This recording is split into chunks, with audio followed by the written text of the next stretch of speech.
അപ്പൊ ഇന്ന് എന്നെ ക്ഷണിച്ചത് തീർച്ചയായിട്ടും എന്റെ അനുഭവങ്ങൾ, ഈ ഒരു ബിസിനസ്സുമായിട്ട് ബന്ധപ്പെട്ട അനുഭവങ്ങൾ നിങ്ങൾക്ക് കേൾക്കാൻ വേണ്ടിയാണ്. അപ്പം എന്നെ കൊണ്ട് ആവുന്നതിന്റെ പരമാവധി ഞാൻ അതിൽ വളരെ നല്ല രീതിയിൽ സംസാരിക്കാനായിട്ട് ശ്രമിക്കുന്നതാണ്. എങ്കിലും അതിനൊരു തടസ്സം എന്ന് പറയുന്നത്, ഇന്നലെ ഞാനൊരു ടൂർ പോയി. ഞാനും ടീച്ചറും എല്ലാം കൂടിയാണ് പോയത്.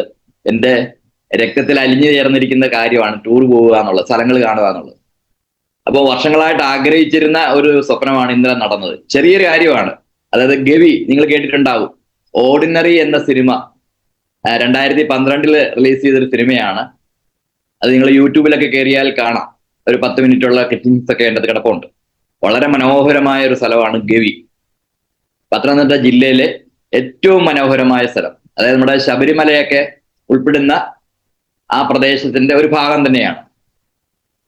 അപ്പൊ അവിടെ പോകണമെന്നുണ്ടെങ്കിൽ ഏതാണ്ട് ഒരു 90 കിലോമീറ്ററോളം വനത്തിൽ കൂടി മാത്രം സഞ്ചരിക്കണം. ഞാൻ ഒരുപാട് യാത്രകൾ ചെയ്തിട്ടുണ്ട്. ഇടുക്കിയിലൊക്കെ ജോലി ചെയ്തിട്ടുണ്ടെങ്കിലും ഇത്രയും ഒരു ലോങ് സ്ട്രെച്ചില്, വനത്തിൽ കൂടെ മാത്രം പോകുന്ന ഒരു സ്ട്രെച്ചില് പോയിട്ടില്ല. അപ്പൊ ഇന്നലെ രാവിലെ ഇവിടുന്ന് വീട്ടിൽ നിന്ന് പോയി 4 മണിക്ക് ഇറങ്ങി തിരിച്ചു വന്നത് ഏതാണ്ട് ഒരു 12 മണിക്കാണ്. അപ്പൊ അതിൻ്റെതായ ഒരു ബുദ്ധിമുട്ടുണ്ട്. എങ്കിലും എന്നെ കൊണ്ടാവുന്നതിൽ ഏറ്റവും നല്ല രീതിയിൽ ഞാൻ സംസാരിക്കുന്നതാണ്.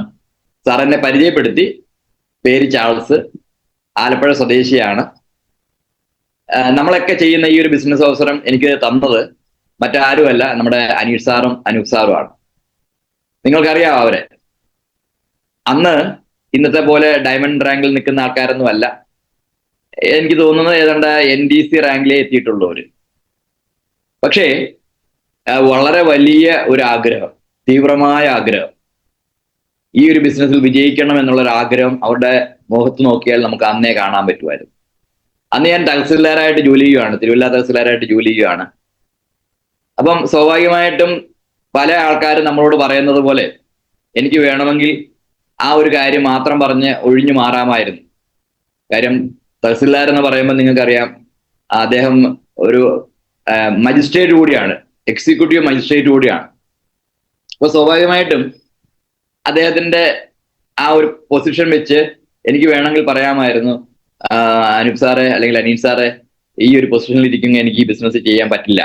പക്ഷേ അങ്ങനെയല്ല ഞാൻ ചെയ്തത്. അന്ന് എൻ്റെ ടീച്ചറിന്റെ വൈഫിന്റെ പേരിൽ ഐഡിയ എടുത്തു.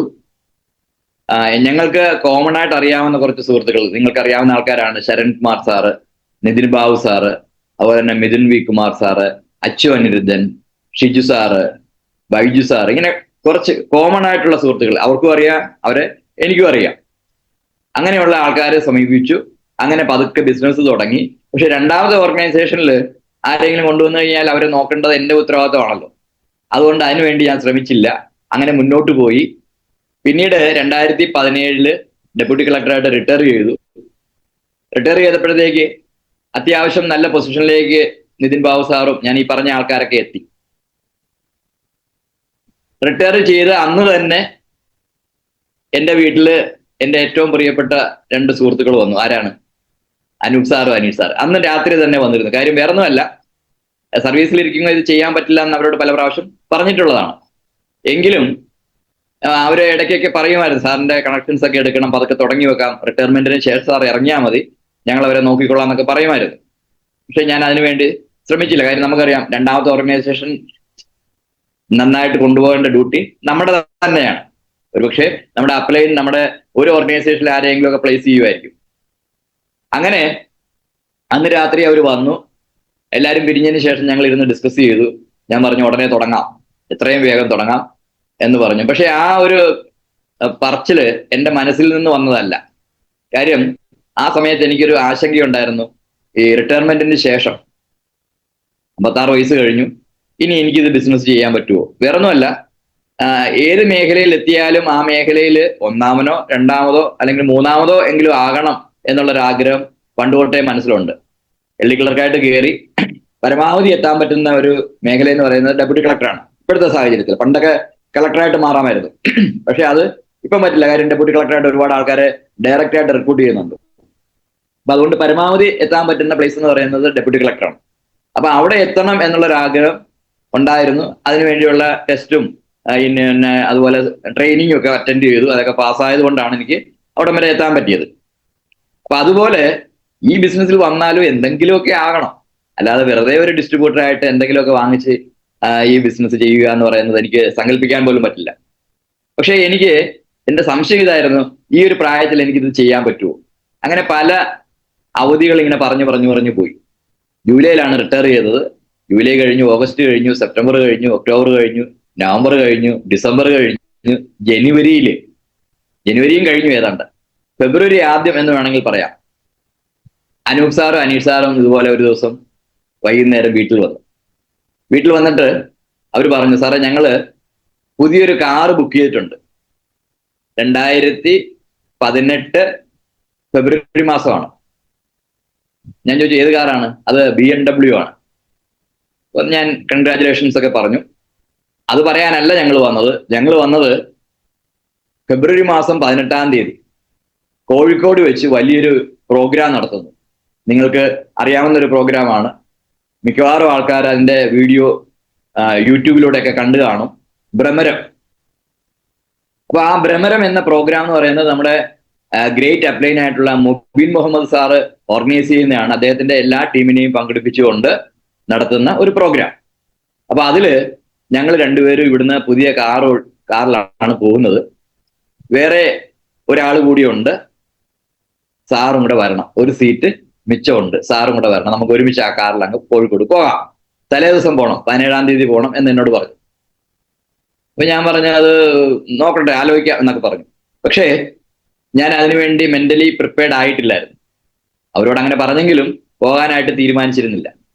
പക്ഷേ 17-ാം തീയതി രാത്രി പല പ്രാവശ്യം അവർ വിളിക്കുകയോ ഓർമ്മിപ്പിക്കുകയൊക്കെ ചെയ്തിരുന്നു. അപ്പൊ ഞാൻ അവരോട് പൊക്കോളാൻ പറഞ്ഞു. ഞാൻ വരുന്നില്ല എന്ന് എന്നെ തീർത്ത് പറഞ്ഞു. പക്ഷേ 17-ാം തീയതി രാത്രി കിടന്നിട്ട് എനിക്ക് ഉറക്കം വന്നില്ല. കാര്യം മൊബിൻ സാറിന്റെ ഒരു പ്രോഗ്രാമാണ്. മൊബിൻ സാർ എന്റെ ഇടയ്ക്ക് എന്ന് പറഞ്ഞോട്ടെ, മൊബിൻ സാറിനെ പറ്റി പറയുമ്പോൾ എന്റെ ഈ ഒരു ഇൻഡസ്ട്രിയിലെ ഗുരുവാണ് മൊബിൻ സാർ.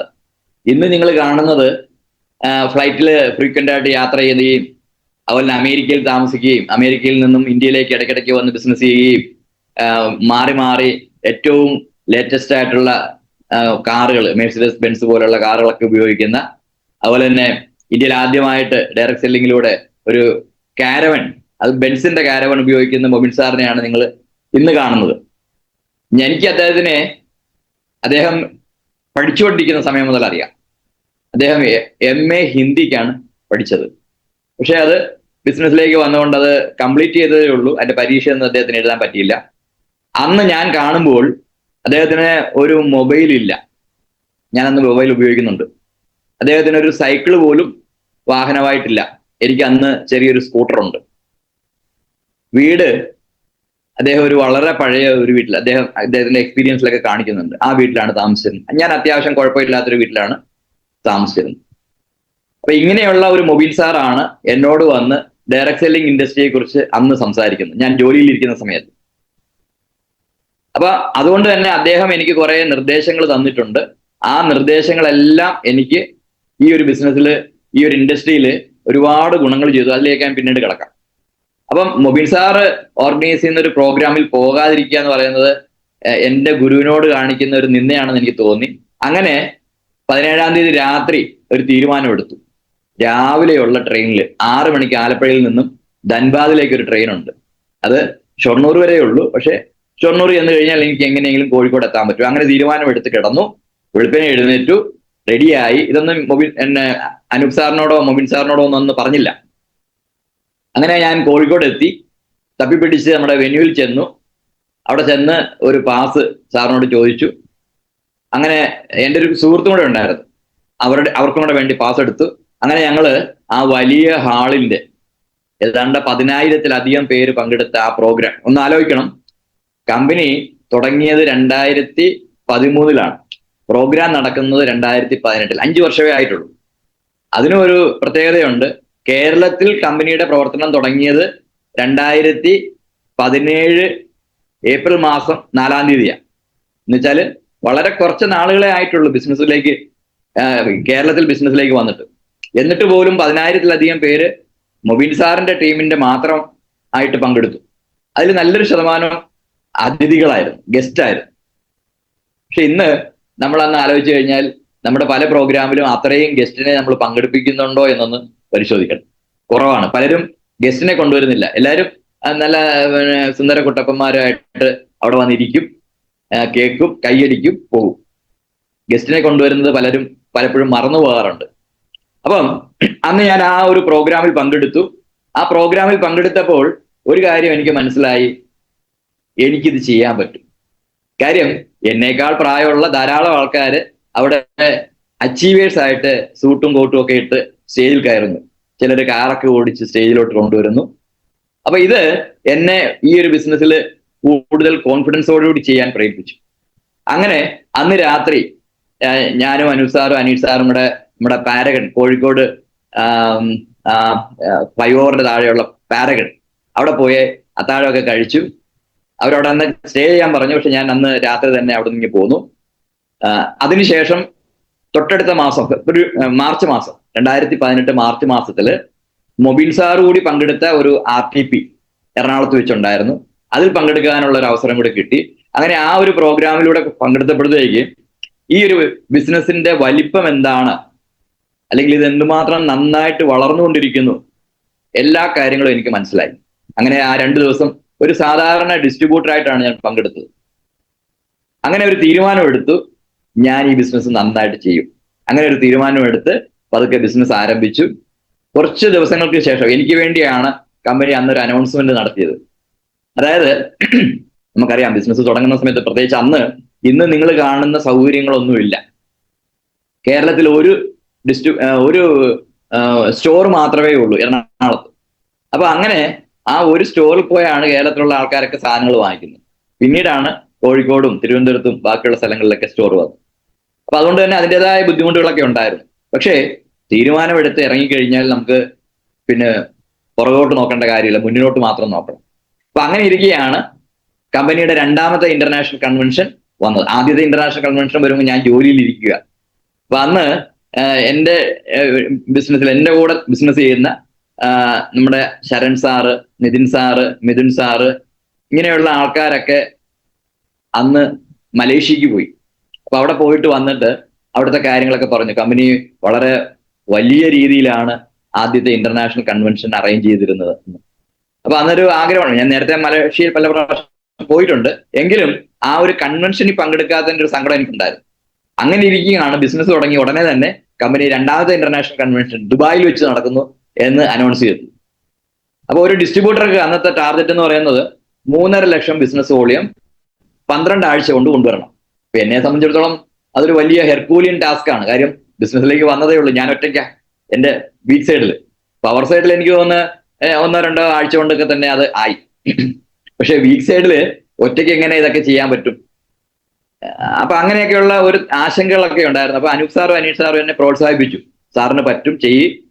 അങ്ങനെ പതുക്കെ തുടങ്ങി എന്തായാലും 12ാമത്തെ ആഴ്ചയായെങ്കിലും ഞാനത് അച്ചീവ് ചെയ്തു. അതാണ് എൻ്റെ ഈ ബിസിനസ്സിലെ ആദ്യത്തെ അച്ചീവ്മെന്റ്. അപ്പൊ സ്വാഭാവികമായിട്ട് നിങ്ങൾക്കറിയാം, 3.5 ലക്ഷം ബിസിനസ് വോളിയം മാച്ച് ചെയ്യുമ്പോൾ എൻ്റെ ആദ്യത്തെ റാങ്ക് TC റാങ്കിലേക്ക് ഞാൻ എത്തി. അപ്പം ചെയ്താൽ നമുക്ക് ഇത് വിചാരിച്ചാൽ ചെയ്യാൻ പറ്റുമെന്നുള്ളൊരു തോന്നലുണ്ടായി. അങ്ങനെ മുന്നോട്ട് പോയി. അങ്ങനെ ഇരിക്കുകയാണ് 2018 വലിയൊരു തടസ്സം ബിസിനസ്സിൽ ഉണ്ടാകുന്നത്. നിങ്ങൾക്കറിയാം, പ്രളയം. 2018 ഓഗസ്റ്റില് പ്രളയം വന്നു. പ്രത്യേകിച്ച് ആലപ്പുഴക്കാരെ സംബന്ധിച്ചിടത്തോളം അതൊരു വലിയ ബുദ്ധിമുട്ടായിട്ട് മാറി. വെളിയിലോട്ട് ഇറങ്ങാൻ പോലും പറ്റാത്ത അവസ്ഥ. ഞങ്ങളൊക്കെ താമസിക്കുന്ന സ്ഥലത്ത് വലിയ കുഴപ്പമൊന്നും ഇല്ലായിരുന്നെങ്കിൽ പോലും ഒരു ഡിസ്ട്രിബ്യൂട്ടറുടെ അടുത്തേക്ക് പോവുക എന്ന് പറയുന്നത് ഭയങ്കര ബുദ്ധിമുട്ടായിട്ട് മാറി. ഓൾമോസ്റ്റ് ഞാൻ ആ ഒരു സമയത്ത് കൊണ്ടുവന്ന എൻ്റെ വളരെ പ്രിയപ്പെട്ട പല ആൾക്കാരും ആ പ്രളയത്തോടുകൂടി, കാര്യം 2-3 ആഴ്ചയോളം നമുക്ക് കാര്യമായിട്ട് ഒന്നും ചെയ്യാൻ കഴിഞ്ഞില്ല. അപ്പൊ അതുകൊണ്ട് തന്നെ തുടക്കക്കാരാണല്ലോ, മീറ്റിംഗ് ഇല്ല, നമുക്ക് ഒരാളെ കാണാൻ പോകാൻ ബുദ്ധിമുട്ട്, പലർക്കും സാമ്പത്തികം പോലും മോശമായി. കാര്യം അവർ ജോലി ചെയ്യുന്ന ആൾക്കാരൊക്കെ ആണെങ്കിൽ ജോലിക്ക് പോകാതെ ലീവൊക്കെ എടുത്തു. അപ്പൊ അതുകൊണ്ട് ലീവില്ല. അപ്പൊ അങ്ങനെ കൊണ്ടുവന്ന ആൾക്കാർ ഈ പ്രളയത്തിൽ ഒലിച്ചുപോയി എന്ന് വേണമെങ്കിൽ പറയാം. വീണ്ടും തുടങ്ങി. കാര്യം നമുക്ക് എന്തായാലും ഈ ബിസിനസ്സിൽ ഒരു അച്ചീവറായിട്ട് മാറണം. അങ്ങനെ വീണ്ടും തുടങ്ങി, അത്യാവശ്യം നന്നായിട്ട് തന്നെ മുന്നോട്ട് പോയി. ഏതാണ്ട് 1 വർഷമായപ്പോഴത്തേക്ക് 2019 മാർച്ച് മാസമൊക്കെ ആയപ്പം ഞാൻ കമ്പനിയുടെ ആദ്യത്തെ വളരെ പ്രധാനപ്പെട്ട റാങ്കായിട്ടുള്ള STC എന്നുള്ള റാങ്കിലേക്ക് എത്തി. അന്നത്തെ കാലഘട്ടമാണ്. അത് കഴിഞ്ഞ് വീണ്ടും ബിസിനസ് നന്നായിട്ട് പോയി. ഈ വലിയ പ്രോഗ്രാമിൽ, നേരത്തെ ഞാൻ പറഞ്ഞ ഭ്രമരം എന്ന ആ വലിയ പ്രോഗ്രാമിൽ പങ്കെടുത്തപ്പോൾ എൻ്റെ മനസ്സിൽ വന്ന ഒരു ആഗ്രഹം, അതായത് അന്ന് ഒരുപാട് ലീഡേഴ്സ് അവർ വാങ്ങിച്ച കാറ് ആ സ്റ്റേജിലൂടെ കയറ്റി ഇറക്കി. അപ്പൊ എൻ്റെ മനസ്സിൽ ഒരു ആഗ്രഹമുണ്ട്. കാര്യം പണ്ട് ഞാൻ ഇങ്ങനെ ഒരു പ്രോഗ്രാം കണ്ടിട്ടുണ്ട്. അപ്പം എനിക്കും പറ്റുമോ എന്നുള്ളൊരു ആശങ്ക അല്ലെങ്കിൽ അങ്ങനെ ഒരു സംശയമൊക്കെ മനസ്സിലുണ്ടായിരുന്നു. അപ്പൊ അന്ന് എന്തായാലും ഒരു തീരുമാനം എടുത്തിട്ടാണ് ഞാൻ കോഴിക്കോട് നിന്ന് വന്നത്. ഈ ബിസിനസ് ഞാൻ നന്നായിട്ട് ചെയ്യുവാണെങ്കിൽ ഈ ഒരു രീതിയിൽ, അതായത് ഒരു സ്റ്റേജിലൂടെ കാർ ഇറക്കുന്ന രീതിയിലേക്ക് ഞാൻ അപ്ഗ്രേഡ് ചെയ്യപ്പെടും എന്നുള്ള ഒരു വിശ്വാസം, അല്ലെങ്കിൽ അങ്ങനെ ഒരു തീരുമാനം എടുത്തിട്ടാണ് അന്ന് കോഴിക്കോട് നിന്ന് വന്നത്. അപ്പൊ അന്ന് ഞാൻ അനൂപ് സാറിനോട് ചോദിച്ചു, ഇനി ഒരു പ്രോഗ്രാം നടത്തുമ്പോൾ എന്തായിരിക്കും ഇതിന്റെ ക്രൈറ്റീരിയ? സാർ പറഞ്ഞു വേറെ, അപ്പം പറഞ്ഞത് ഇതാണ് സാറേ, ഒരു RTC അല്ലെങ്കിൽ NTC റാങ്കിലുള്ള ആൾക്കാർക്കാണ് സാധാരണ അതിൽ അതിനുള്ള അവസരം കൊടുക്കുന്നത്. എല്ലാവർക്കും കൊടുക്കാൻ പറ്റില്ല, കാര്യം എല്ലാവരുടെയും കാറ് കയറ്റി ഇറക്കാൻ പറ്റത്തില്ലല്ലോ. അപ്പൊ അതുകൊണ്ടൊരു റാങ്ക് നിശ്ചയിക്കും. ആ റാങ്കിൽ പുതിയൊരു കാറ് വാങ്ങിച്ച്, അത്യാവശ്യം നല്ലൊരു കാറ് വാങ്ങിച്ചാൽ സാറിന് അടുത്ത പ്രോഗ്രാമിൽ സാറിന്റെ കാറ് കയറ്റി ഇറക്കാം. അപ്പൊ അതുകൊണ്ട് തന്നെ അന്ന് സാറ് പറഞ്ഞത് ഒരു RTC എന്നാണ്, എത്രയും വേഗം RTC ആകണം. അതുകൊണ്ട് തന്നെ നന്നായിട്ട് ഓടി നടന്നു. ഞാൻ പറഞ്ഞു 2018 ഏതാണ്ട് ഫെബ്രുവരി മാർച്ചോടുകൂടിയാണ് ഞാൻ ആക്റ്റീവായിട്ട് ബിസിനസ് ചെയ്യാൻ തുടങ്ങിയത്. 2019 STC ആയി. 2020 ജനുവരി മാസം 24-ാം തീയതി അവസാനിച്ച ആഴ്ചയിൽ കമ്പനിയുടെ RTC എന്നുള്ള റാങ്കിൽ എത്തി. അതായത് ബിസിനസ് ആക്റ്റീവായിട്ട് ചെയ്യാൻ തുടങ്ങി ഏതാണ്ട് 2 വർഷം കൊണ്ട് തന്നെ എനിക്ക് RTCയിലേക്ക് എത്താൻ പറ്റി. ഒപ്പം വേറൊരു കാര്യം കൂടെ സംഭവിച്ചു. ഒരിക്കലും എത്തില്ല എന്ന് വിചാരിച്ചിരുന്ന ആ ഒരു മല കൂടി എനിക്ക് കയറി ഇറങ്ങാൻ പറ്റി. കമ്പനിയുടെ 2,10,000 ആ ആഴ്ചയിൽ എനിക്ക് വാങ്ങിക്കാൻ കഴിഞ്ഞു. ഞാൻ ഈ ബിസിനസ്സിൽ വരുമ്പോൾ എൻ്റെ ആഗ്രഹം എന്ന് പറയുന്നത്, എൻ്റെ വരുമാനം എന്ന് വെച്ചാൽ പെൻഷൻ. നിങ്ങൾക്കറിയാം, ഒരു 33 വർഷത്തോളം ജോലി ചെയ്ത വ്യക്തിയാണ്. ഡെപ്യൂട്ടി കളക്ടറായിട്ടാണ് റിട്ടയർ ചെയ്തത്. അപ്പൊ റിട്ടയർ ചെയ്യുമ്പോൾ സ്വാഭാവികമായിട്ട് അത്യാവശ്യം നല്ല പെൻഷനുണ്ട്.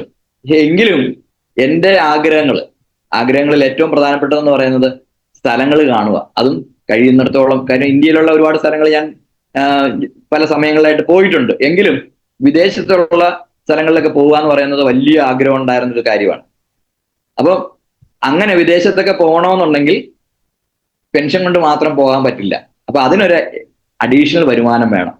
എൻ്റെ പെൻഷൻ കൂടാതെ ഒരു അഡീഷണൽ വരുമാനം വേണം എന്ന് മാത്രമേ ആഗ്രഹിച്ചുള്ളെങ്കിൽ 2020 ജനുവരി മാസം അത് സംഭവിച്ചു. ആ 2,10,000 എനിക്ക് കിട്ടി. അപ്പൊ സ്വാഭാവികമായിട്ട് എൻ്റെ കോൺഫിഡൻസ് ലെവല് വാനോളം ഉയർന്നു എന്ന് പറയാം. കാര്യം എനിക്കും പറ്റുമല്ലോ, ഈ ഒരു പ്രായത്തില് എനിക്കും പറ്റുമല്ലോ എന്നുള്ളൊരു വിശ്വാസം വന്നു. അങ്ങനെ പതുക്കെ മുന്നോട്ട് പോയി. നമ്മുടെ കൊറോണ സമയത്ത് കമ്പനിയുടെ NTC ആയി. വീണ്ടും ഇപ്പൊ നിലവിൽ CTC എന്നുള്ള റാങ്കിൽ ബിസിനസ് ചെയ്തു. ബാക്കിയുള്ള കാര്യങ്ങളെ കുറിച്ച് നിങ്ങൾക്ക് ഏകദേശം അറിയാവുന്നതാണ്. അപ്പം എൻ്റെ ഈ ഒരു ബിസിനസ്സിൽ എന്നെ സഹായിച്ച ചില ഘടകങ്ങൾ, അല്ലെങ്കിൽ അനൂപ് സാറും അനീഷ് സാറും, അല്ലെങ്കിൽ നമ്മുടെ ഏറ്റവും ബഹുമാനപ്പെട്ട നമ്മുടെ ഗ്രേറ്റ് അപ്ലൈനായിട്ടുള്ള മൊബിൻ സാറും ഒക്കെ എനിക്ക് പറഞ്ഞു തന്ന ചില ബാലപാഠങ്ങളാണ് ഇനി എനിക്ക് പറയാനുള്ളത്. എന്തുകൊണ്ട് എനിക്ക് എങ്ങനെയൊക്കെ അച്ചീവ് ചെയ്യാൻ പറ്റി. അപ്പൊ അത് എല്ലാവരുടെയും അറിവിലേക്ക് വേണ്ടി ഞാൻ പറയുകയാണ്. 2-3 കാര്യങ്ങൾ മാത്രം ശ്രദ്ധിച്ചാൽ മതി, നമുക്ക് ഈ ബിസിനസ്സിൽ വലിയ നേട്ടങ്ങളിലേക്ക് എത്താൻ പറ്റും. പ്രത്യേകിച്ച് നിങ്ങളുടെ ടീമിൽ നിങ്ങൾക്ക് ഉമർ സാറ് എന്തിനും സഹായം ചെയ്തു തരുന്ന ഉമർ സാറുണ്ട്. സാറിന്റെ കാര്യം ഞാൻ നിങ്ങളോട് പ്രത്യേകിച്ച് പറയേണ്ട കാര്യമില്ല. നിങ്ങൾക്ക് എന്ത് സഹായവും, ഉദാഹരണം പറഞ്ഞു കഴിഞ്ഞാൽ ഒരു പ്രോഡക്റ്റ് ഒരാളോട് പറയാൻ നേരത്ത് അതിന് ഗുണം കിട്ടുന്നതാണോ എന്ന് ചോദിക്കുകയാണെങ്കിൽ സാറിന്റെ ചാനലിലേക്കൊന്ന് അവരെ ശ്രദ്ധ കൊണ്ടുപോയാൽ മതി. അല്ലെങ്കിൽ ഒരു സാധാരണക്കാരൻ ഇത് പറ്റുമോ എന്നുള്ളൊരു ചോദ്യം വന്നു കഴിഞ്ഞാൽ സാറിന്റെ കാര്യം, ഒരു മദ്രസ അധ്യാപകനായിരുന്ന സാറ് ഇന്ന് ഒരു പക്കാ ബിസിനസ്സുകാരനായിട്ട് മാറി എന്നുള്ളതാണ്. സാധാരണഗതിയിൽ ഒരു മദ്രസയായിട്ട് ബന്ധപ്പെട്ട് കുട്ടികളെ പഠിപ്പിച്ച് മുന്നോട്ട് പോകേണ്ട ഒരു വ്യക്തിയാണ്. പക്ഷെ സാറ് അത് കൂടാതെ എനിക്ക് എൻ്റെ ജീവിതത്തിൽ ഇനിയും ഒരുപാട് കാര്യങ്ങൾ ചെയ്യാൻ പറ്റും, മറ്റുള്ളവർ ഒരുപാട് ആൾക്കാർക്ക് വരുമാനം വാങ്ങിച്ചു കൊടുക്കാം, പഠിപ്പിക്കുക എന്നുള്ളതല്ല, അതിനപ്പുറം അവർക്ക് അവരുടെ ജീവിതമാർഗം കൂടെ കൊടുക്കാൻ പറ്റും എന്ന് ആയിരക്കണക്കിന് ആൾക്കാർക്ക് ഈ ഒരു അവസരം കൊടുത്തുകൊണ്ട് സാർ തെളിയിച്ചു. അപ്പൊ സാറിനെ പോലുള്ള ലീഡേഴ്സ് ഉണ്ട്, അതുപോലെ തന്നെ ബിജു സാറുണ്ട്, അതുപോലെ തന്നെ ബെൽനി സാറുണ്ട്. അപ്പൊ ഇങ്ങനെ ഒരുപാട് ലീഡേഴ്സ് നിങ്ങൾക്കുണ്ട്. അപ്പൊ അതുകൊണ്ട് തന്നെ അവരുടെ ജീവിതം, ഈ ഒരു ബിസിനസ്സുമായിട്ട് ബന്ധപ്പെട്ട അവരുടെ ജീവിതം നിങ്ങൾക്കൊരു എക്സാമ്പിൾ ആണ്. അതൊക്കെ നിങ്ങൾ കേട്ടുകൊണ്ടിരിക്കുകയാണ്. അപ്പൊ എൻ്റെ ഒരു ഈ ഒരു ബിസിനസിന്റെ കാഴ്ചപ്പാട് അല്ലെങ്കിൽ ഇതിൽ എങ്ങനെ മുന്നോട്ട് പോകാം എന്നുള്ളതിനെ കുറിച്ചാണ് ഞാൻ ആദ്യം പറയുന്നത്. അതിൽ ആദ്യം വേണ്ടത് ഒരു വിശ്വാസമാണ്. പലർക്കും ഈ ബിസിനസ്സിൽ വരാൻ നേരത്ത് ഇല്ലാത്തൊരു കാര്യമാണ്, ഇതെനിക്ക് ചെയ്യാൻ പറ്റുമോ? ഉമ്മർ സാറിന് പറ്റി, സാറ് ഒരുപാട് കുട്ടികളെയൊക്കെ പഠിപ്പിച്ചിട്ടുള്ളതല്ലേ, അതുകൊണ്ട് അവരൊക്കെ പെട്ടെന്ന് ബിസിനസ്സിലേക്ക് വരും, ഞാൻ വിളിച്ചാൽ ആരും വരില്ല. ഇങ്ങനെയൊക്കെയാണ് നമ്മൾ ചിന്തിക്കുന്നത്. അപ്പൊ ഉമ്മർ സാറിന് പറ്റും, അല്ലെങ്കിൽ ബിജു സാറിന് പറ്റും, അല്ലെങ്കിൽ ബെല്ലി സാറിന് പറ്റും, അല്ലെങ്കിൽ അനൂപ് സാറിന് പറ്റും, അനീഷ് സാറിന് പറ്റും, അല്ലെങ്കിൽ നമ്മുടെ ഗ്രേറ്റ് അപ്ലൈൻ ആയിട്ടുള്ള മുബീൻ സാറിന് പറ്റും, എനിക്ക് പറ്റുമെന്ന് തോന്നുന്നില്ല. ഇങ്ങനെ ഒരു മെന്റാലിറ്റിയോട് കൂടിയാണ് പലരും ഈ ബിസിനസ്സിൽ വന്നതിന് ശേഷം പ്രവർത്തികൾ ചെയ്യുന്നത്. അത് മാറ്റണം. 100% അവർക്കൊക്കെ പറ്റുമെങ്കിൽ എനിക്കും പറ്റും.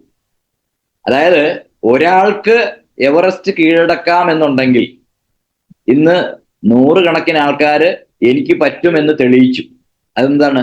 എനിക്കും ഇത് പറ്റുമെന്ന് അവർ വിശ്വസിച്ചുകൊണ്ട് അതിലേർപ്പെട്ടത് കൊണ്ടാണ്. 2 കാലുമില്ലാത്ത ആള് എവറസ്റ്റ് കൊടുമുടി കീഴടക്കിയിട്ടുണ്ട്. നമുക്ക് ഇവിടെ ഇരിക്കുന്നവർക്ക് എല്ലാവർക്കും 2 കാലുള്ളവരാണ്. പക്ഷെ നമ്മൾ അതിനുവേണ്ടി ശ്രമിച്ചിട്ടില്ല, അല്ലെങ്കിൽ എനിക്കിത് പറ്റുമെന്നുള്ള ഒരു വിശ്വാസം നമുക്കില്ല, അതുകൊണ്ട് തന്നെ നമ്മൾ ശ്രമിച്ചിട്ടില്ല.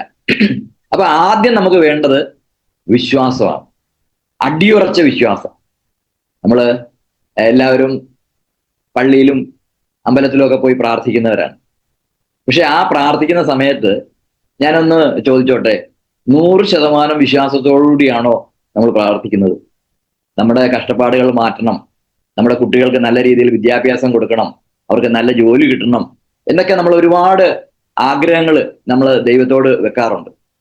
പക്ഷെ അങ്ങനെ വെക്കുമ്പോഴും ചോദിക്കാൻ പ്രത്യേകിച്ച് ചെലവൊന്നുമില്ലല്ലോ, കിട്ടുന്നെങ്കിൽ കിട്ടട്ടെ എന്ന ഒരു മെന്റാലിറ്റിയിലാണ് നമ്മൾ ദൈവത്തോട് പ്രാർത്ഥിക്കുന്നത്. അതുകൊണ്ട് തന്നെയാണ് പലർക്കും അത് കിട്ടാതിരിക്കുന്നത്.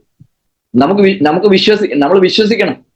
നമ്മൾ ദൈവത്തോട് എന്താണോ ചോദിക്കുന്നത് അത് കിട്ടുമെന്ന് 100% വിശ്വാസത്തോടുകൂടി പ്രാർത്ഥിക്കുകയാണെങ്കിൽ അത് നടക്കും. അത് ദിവസവും നമ്മൾ അത് പ്രാർത്ഥിക്കണം. എന്ന് പറഞ്ഞ പോലെ ഇവിടെയും നമ്മൾ ചെയ്യേണ്ടത് അതാണ്, 100% വിശ്വാസത്തോടു കൂടി ഈ ബിസിനസ് ഏറ്റെടുത്ത് ചെയ്യുക എന്നുള്ളതാണ്. ഞാൻ നേരത്തെ പറഞ്ഞു മൊബിൻ സാറിന്റെ കാര്യം. അദ്ദേഹത്തിനെ പരിചയപ്പെടുന്ന സമയത്ത് അദ്ദേഹം ഈ ഒരു ബിസിനസ്സിലല്ല ആദ്യം വന്നത്, ഈ കമ്പനിയുടെ തന്നെ വേറൊരു ബിസിനസ്സിലാണ് തുടങ്ങിയത്. അങ്ങനെ തുടങ്ങിയ സമയത്തുള്ള കാര്യമാണ് ഞാൻ നേരത്തെ പറഞ്ഞത്. അദ്ദേഹത്തിന് ഒരു സൈക്കിൾ പോലും ഇല്ലായിരുന്നു ആ സമയത്ത്, അല്ലെങ്കിൽ ഒരു മൊബൈൽ ഫോൺ പോലും ഇല്ലായിരുന്നു. ഇന്ന് നമ്മുടെ പല ആൾക്കാരും ആപ്പിളിന്റെ ഫോണൊക്കെയാണ് ഉപയോഗിക്കുന്നത്. അല്ലെങ്കിൽ പല ആൾക്കാരും കംപ്ലൈന്റ് പറയാറുണ്ട്, സാറേ എൻ്റെ ഇരിക്കുന്നത് ഒരു ചെറിയ ഫോണല്ലേ, ആ ഫോൺ എന്ന് പറയുന്നത് 20,000-30,000 രൂപയുടെയൊക്കെ ഫോണാണ്. ഇന്ന് ഫോൺ ഇല്ലാത്ത ഒരാളുണ്ടോ? അദ്ദേഹത്തിന് അന്ന് ഫോൺ ഇല്ലായിരുന്നു. ഒരു ദിവസം ഒരു മിനിമം 10 കിലോമീറ്ററോളം അദ്ദേഹം സഞ്ചരിക്കുമായിരുന്നു, നടന്നു പോകുമായിരുന്നു. കാര്യം ഒരു സ്കൂട്ടർ ഇല്ല, സൈക്കിൾ പോലും ഇല്ല. ചങ്ങനാശ്ശേരിയിലാണ് അദ്ദേഹം താമസിച്ചിരുന്നത്.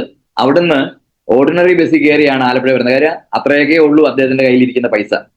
എന്നിട്ട് പലരുടെയും വീട്ടിലേക്ക്, നമുക്കറിയാം ഒരാളെ കാണാൻ പോകണമെന്നുണ്ടെങ്കിൽ ഒരു വാഹനം വേണം. പലരും പല സ്ഥലത്തായിട്ടായിരിക്കുമല്ലോ. ഒരാളുടെ വീട്ടിൽ പോവും, ചിലപ്പം ആ വ്യക്തിയോട് പറയും, സാറേ എന്നെ ഇന്നടത്തേക്കൊന്ന് എത്തിക്കാമോ?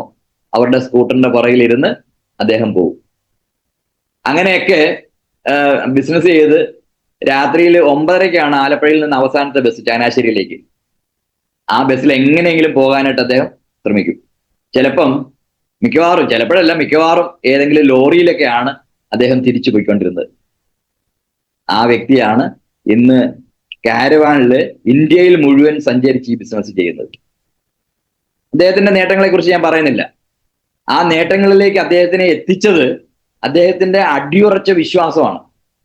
അതായത് ഈ ഒരു ബിസിനസ്സിൽ ഇന്ത്യയിലെ നമ്പർ 1 ആവുക എന്നുള്ളത് അദ്ദേഹത്തിന്റെ വളരെ ചെറുപ്പത്തിലെ തന്നെയുള്ള ആഗ്രഹമാണ്. ചെറുപ്പത്തിലെന്ന് വെച്ചാൽ ഈ ബിസിനസ്സിൽ നമ്മുടെ ഇൻഡസ്ട്രിയിൽ വന്നപ്പോൾ തൊട്ടുള്ള ആഗ്രഹമാണ്. ഇന്ന് സംഭവിച്ചു. ഇന്ന് ഒരു രാജകുമാരനെ പോലെ ഈ ഇൻഡസ്ട്രിയിൽ വന്ന് എന്തെല്ലാം നേട്ടങ്ങളാണ് അദ്ദേഹം അനുഭവിച്ചുകൊണ്ടിരിക്കുന്നത്. ഫ്രീക്വന്റ് ആയിട്ട് US പോകുന്നു, ദുബായിൽ പോകുന്നു, എവിടെയെല്ലാം പോയിരിക്കുന്നു. എൻ്റെ അറിവിൽ ഒരു 60ഓളം അല്ലെങ്കിൽ 60-ലധികം രാജ്യങ്ങൾ അദ്ദേഹം പോയി കഴിഞ്ഞു. ബിസിനസ് തുടങ്ങുന്ന സമയത്ത് അല്ലെങ്കിൽ ഇൻഡസ്ട്രിയിലേക്ക് വരുന്ന സമയത്ത് ഒരു രാജ്യത്ത് പോലും അല്ലെങ്കിൽ ഒരു ഫ്ലൈറ്റ് യാത്ര പോലും നടത്താത്ത ഒരു വ്യക്തിയായിരുന്നു. എനിക്ക് വേറൊരു ഭാഗ്യം കൂടെ കിട്ടിയിട്ടുണ്ട്. 50 വയസ്സ് വരെ ഞാൻ ഫ്ലൈറ്റ് കയറിയിട്ടില്ല. അതിനുള്ള ആവശ്യമില്ലായിരുന്നു. കാര്യം നമുക്കറിയാലോ, ഒരു സർക്കാർ ദിവസം ഫ്ലൈറ്റ് കയറി അവിടെ പോകാനാണ്. പക്ഷേ എൻ്റെ ആദ്യത്തെ ഫ്ലൈറ്റ് യാത്ര എന്ന് പറയുന്നത് നമ്മുടെ മൊബിൻ സാറിന്റെ കൂടെ ആയിരുന്നു. ഞങ്ങൾ അപ്പുറം ഇപ്പുറം ഇരുന്ന് കഥയൊക്കെ പറഞ്ഞാണ് അന്ന് എറണാകുളത്ത് നിന്ന് ചെന്നൈയിലേക്ക് പോകുന്നത്. അപ്പൊ അങ്ങനെ ഒരു ഭാഗ്യം കൂടെ കിട്ടി. അപ്പൊ ഞാൻ പറഞ്ഞു വരുന്ന ഇതാണ്, മൊബിൻ സാറിന്റെ ഒരു നേട്ടങ്ങൾ അത് നമ്മളൊന്ന് പഠിക്കുവാണെങ്കിൽ, നമ്മളെല്ലാവരും പഠിക്കുമല്ലോ. നമ്മളിപ്പം സ്കൂളിലൊക്കെ പഠിക്കാൻ നേരത്തെ മഹാത്മാഗാന്ധിയെ കുറിച്ചും നെഹ്റുവിനെ കുറിച്ചും ഇന്ദിരാഗാന്ധിയെ കുറിച്ചും ഒക്കെ നമ്മൾ പഠിക്കാറുണ്ട് സ്കൂളിലൊക്കെ. അല്ലെങ്കിൽ ഇന്ത്യയിലെ പല പഴയ നേതാക്കന്മാരെ കുറിച്ചൊക്കെ നമ്മൾ പഠിക്കാറുണ്ട്. എന്ന് പറഞ്ഞതുപോലെ ഈ ഇൻഡസ്ട്രിയിൽ ഇന്ന് ഇന്ത്യയിലെ നമ്പർ 1 ആയിട്ട് നിൽക്കുന്ന, എല്ലാ അർത്ഥത്തിലും വരുമാനം മാത്രമല്ല, ഈ ഇൻഡസ്ട്രിയിലൂടെ വരുമാനം കിട്ടി നേടാവുന്നതൊക്കെ നേടിക്കൊണ്ടിരിക്കുന്ന നമ്മുടെ മൊബിൻ സാറിന്റെ പാഠങ്ങൾ നിങ്ങളൊന്ന് പഠിക്കണം. അദ്ദേഹത്തിന്റെ എക്സ്പീരിയൻസ് ഒരുപാട് നമ്മുടെ യൂട്യൂബിലൊക്കെ കിടപ്പുണ്ട്. ഏത് രീതിയിലാണ് അദ്ദേഹം കോളേജിൽ പഠിച്ചിരുന്ന സമയത്ത് ആയിരുന്നത്, ആ രീതിയിൽ നിന്നും ഇന്നത്തെ മൊബിൻ സാറായിട്ട് മാറിയത് എങ്ങനെയാണ്, അല്ലെങ്കിൽ അതിന് അദ്ദേഹം എടുത്ത പെയിൻ എങ്ങനെയായിരുന്നു. എനിക്ക് ഓർമ്മയുണ്ട്, അദ്ദേഹം ആദ്യം കേരളത്തിലൊക്കെ ബിസിനസ് ചെയ്ത് അദ്ദേഹം എന്നോട് പറഞ്ഞു, സാറേ നമുക്ക് കേരളം എന്ന് പറയുന്നത് ഇന്ത്യയിലെ ഒരു ചെറിയ സംസ്ഥാനമാണ്. ഇന്ത്യൻ പോപ്പുലേഷന്റെ 2-3% മാത്രമേ കേരളത്തിലുള്ളൂ. ബാക്കിയുള്ളവരെല്ലാം കേരളത്തിന് വെളിയിലാണ്. അപ്പൊ അതുകൊണ്ട് ഞാൻ പതുക്കെ ഡൽഹിയിലോട്ട് പോകാൻ പോവാണ്. അപ്പൊ അന്ന് ഞങ്ങൾ വഴക്കുണ്ടാക്കി. കാര്യം ഞങ്ങളെയൊക്കെ ബിസിനസ്സിലേക്ക് കൊണ്ടുവന്ന്, ഞാൻ വന്നൊരു ബിസിനസ് തുടങ്ങിയായിരുന്നു, കാര്യമായിട്ടൊന്നും ചെയ്യുന്നില്ലായിരുന്നു. എങ്കിലും അദ്ദേഹത്തിനോട് വഴക്കുണ്ടാക്കി. ഞങ്ങളെയൊക്കെ ബിസിനസ് കൊണ്ടുവന്നിട്ട് സാറ് ഡൽഹിയിലേക്ക് പോയാൽ ഞങ്ങൾ എന്ത് ചെയ്യും, അനാഥ പ്രേതങ്ങളെ പോലെ ഞങ്ങൾ കറങ്ങി നടക്കേണ്ടി വരും എന്നൊക്കെ പറഞ്ഞ് ഞങ്ങൾ വഴക്കുണ്ടാക്കി. പക്ഷേ അദ്ദേഹത്തിന്റെ ആ ഒരു തീരുമാനം വളരെ നല്ലതായിരുന്നു എന്ന് പിന്നീട് മനസ്സിലായി. കാര്യം ഇന്ത്യയിൽ മുഴുവൻ നെറ്റ്വർക്ക് ക്രിയേറ്റ് ചെയ്യാൻ അദ്ദേഹത്തിന് അന്ന് ഡൽഹിയിൽ പോയപ്പോൾ സാധിച്ചു. അദ്ദേഹത്തിന്റെ സഹോദരൻ നബീൽ മുഹമ്മദ് ഞാനുമായിട്ട് വളരെ ക്ലോസ് ആണ്, മൊബിൻ സാറിനെ പോലെ തന്നെ വളരെ അടുത്ത സുഹൃത്താണ്. അപ്പൊ അദ്ദേഹം എന്നോട് ഒരു ദിവസം ഫോണിൽ വിളിച്ചിട്ട് പറഞ്ഞു, സാറ് മൊബിൻ സാറിനെ ഒന്ന് ഉപദേശിക്കണം. ഞാൻ മൊബിൻ സാറിനെ ഉപദേശിക്കാൻ മാത്രമൊന്നുമില്ല, അദ്ദേഹം വളരെ ഡെഡിക്കേറ്റഡ് ആയിട്ട് ബിസിനസ് ചെയ്യുന്ന, അല്ല ബിസിനസ്സിലല്ല, അദ്ദേഹം 2 മണിക്കൂറൊക്കെയാണ് ഉറങ്ങുന്നത്. കാര്യം ഡൽഹിയിൽ നിങ്ങൾക്ക് അറിയാം, രാത്രിയിലൊക്കെയാണ് ആൾക്കാരെ കാണാൻ പറ്റുന്നത്. എല്ലാവരും തിരക്കാം, ഭയങ്കര തിരക്കുള്ളവരാണ്. ജോലിക്ക് പോകുന്ന ഒരു ബിസിനസ്സുകാർ എല്ലാം തിരക്കാം. അപ്പൊ അവരെ കാണണമെന്നുണ്ടെങ്കിൽ ഒരു 9 മണിക്കൊക്കെ ചെന്നാലേ കാണാൻ പറ്റുള്ളൂ. ആ കൂടിക്കാഴ്ച ചിലപ്പം 10 മണി, 11 മണി, 1 മണി, 2 മണി വരെയൊക്കെ നീളും. എന്നിട്ട് ഈ വ്യക്തികൾ രാവിലെ എഴുന്നേറ്റ് അവരുടെ ജോലി സ്ഥലത്തേക്ക് പോകും. അവരെ ഫോളോ അപ്പ് ചെയ്യണമെന്നുണ്ടെങ്കിൽ വെളുപ്പിനെ ചെല്ലണം. അപ്പം അത് കഴിഞ്ഞ് അദ്ദേഹം അദ്ദേഹത്തിന്റെ റൂമിലേക്ക് വരുന്നത് ചിലപ്പോൾ 2 മണിക്കൊക്കെ ആയിരിക്കും. 4 മണിക്ക് അദ്ദേഹം എഴുന്നേറ്റ് തയ്യാറായി ഈ വ്യക്തിയെ കാണാനായിട്ട് പോകും. അതായത് ആ കണ്ട വ്യക്തി അവസാനമായിട്ട് രാത്രി കിടക്കുന്നതിന് മുമ്പായിട്ട് കണ്ടത് മൊബിൻ സാറിനെയാണ്. അദ്ദേഹം എഴുന്നേറ്റ് കഴിഞ്ഞാൽ ആദ്യമായിട്ട് കാണുന്നതും മൊബിൻ സാറിനെയാണ്. അപ്പൊ പലരും ചോദിക്കാറുണ്ടായിരുന്നു, നിങ്ങൾ വീട്ടിൽ പോയില്ല, ഇവിടെ തന്നെ ആയിരുന്നോ എന്ന് ചോദിക്കും. കാര്യം അവർ കഥ അടച്ച് കിടന്നപ്പോൾ മൊബിൻ സാറിനെ കണ്ടാണ് കിടന്നത്. കഥ തുറക്കുന്നതും മൊബിൻ സാറിനെ. അതായത് അത്രയും ഡെഡിക്കേറ്റഡ് ആയിട്ട് ചെയ്തപ്പോൾ സ്വാഭാവികമായിട്ട് ഉറക്കമില്ല, അദ്ദേഹത്തിന് ഒരുപാട് അസുഖങ്ങളൊക്കെ വന്നു. കാര്യം സമയത്ത് ഭക്ഷണം കഴിക്കാൻ പറ്റാതെ വന്നു, അവിടുത്തെ തണുപ്പ്. അപ്പം നബീൽ സാറും അന്ന് ഉമ്മയൊക്കെ വിളിച്ച് പറയുമായിരുന്നു, എടാ എന്തിനാടാ, അത്യാവശ്യം നിനക്ക് വരുമാനം ഉണ്ടല്ലോ, ഇങ്ങനെ കഷ്ടപ്പെടേണ്ട കാര്യമുണ്ടോ? അപ്പം അവരോട് പറയും, അതൊന്നും നിങ്ങൾ നോക്കണ്ട, എന്റെ ലക്ഷ്യം എന്ന് പറയുന്നത് ഈ ഇൻഡസ്ട്രിയിൽ നമ്പർ 1 ആവുക എന്നുള്ളതാണ്. അതിനുവേണ്ടി ഞാൻ കഠിന പ്രയത്നം ചെയ്യുവാണ്. ഇനി ആ ഒരു പ്രയത്നത്തിൽ ഞാൻ മരിച്ചു പോയാലും ഒന്നും തോന്നരുത്. കാര്യം നിങ്ങൾക്കും നിങ്ങളുടെ അടുത്ത തലമുറയ്ക്കും വേണ്ടെന്നുള്ള പൈസ ഞാൻ ഈ ബിസിനസ്സിൽ ഉണ്ടാക്കിയിട്ടുണ്ട് എന്ന് വെച്ചാൽ അത്രയും തീവ്രമായിട്ട് അദ്ദേഹം ഇറങ്ങിയിരുന്നു എന്നുള്ളതാണ്. അപ്പൊ അതൊന്ന് ഉപദേശിക്കണം, സാറൊന്ന് പറയണം എന്ന് പറഞ്ഞ് ഞാൻ അദ്ദേഹത്തിനെ വിളിച്ചു. മൊബിൻ സാറ് ഇങ്ങനെ ഇത്രയൊക്കെ വേണോ, ഇത്രയും വരുമാനമൊക്കെ ഉണ്ടല്ലോ, അദ്ദേഹത്തിന് അത്യാവശ്യം നല്ല വരുമാനമുണ്ട്, ഒരു കുറച്ചുകൂടെയൊക്കെ കുറയ്ക്കാൻ പാടില്ലേ? ഒരു രാത്രിയിൽ ഒരു 10 മണിക്ക് 11 മണിക്കൊക്കെ ഉറങ്ങിയിട്ട് രാവിലെ എഴുന്നേറ്റാ പോരെ? ഇത്രയും 2 മണിക്കൂറൊക്കെ ഒഴിച്ച് ബാക്കി 22 മണിക്കൂറൊക്കെ ജോലി ചെയ്ത് കഴിഞ്ഞാൽ നമുക്ക് ആരോഗ്യം കൂടെ വേണമല്ലോ. നമ്മളുണ്ടെങ്കിലല്ലേ നാളെ ഇതൊക്കെ അനുഭവിക്കാൻ പറ്റുള്ളൂ. കുഴപ്പമൊന്നുമില്ല സാറേ, എനിക്ക് യാതൊരു കുഴപ്പമില്ല. ആ പറയുന്നതിനിടയ്ക്ക് 3-4 പ്രാവശ്യം അദ്ദേഹം ചുമച്ചു. കാര്യം അത്രയ്ക്കും തണുപ്പാണ് അവിടെ. അപ്പൊ ഇങ്ങനെയൊക്കെയുള്ള കഠിനമായ പ്രയത്നത്തിലൂടെയാണ് അദ്ദേഹം ഈ ബിസിനസ്സിൽ വിജയിച്ചത്.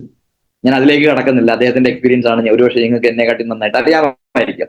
പക്ഷെ ഞാൻ പറഞ്ഞു വരുന്ന ഇതാണ്, അദ്ദേഹം പ്രവർത്തിക്കുമ്പോൾ അദ്ദേഹത്തിന്റെ മനസ്സിലുണ്ടായ ഒരു വികാരം അതിതാണ്.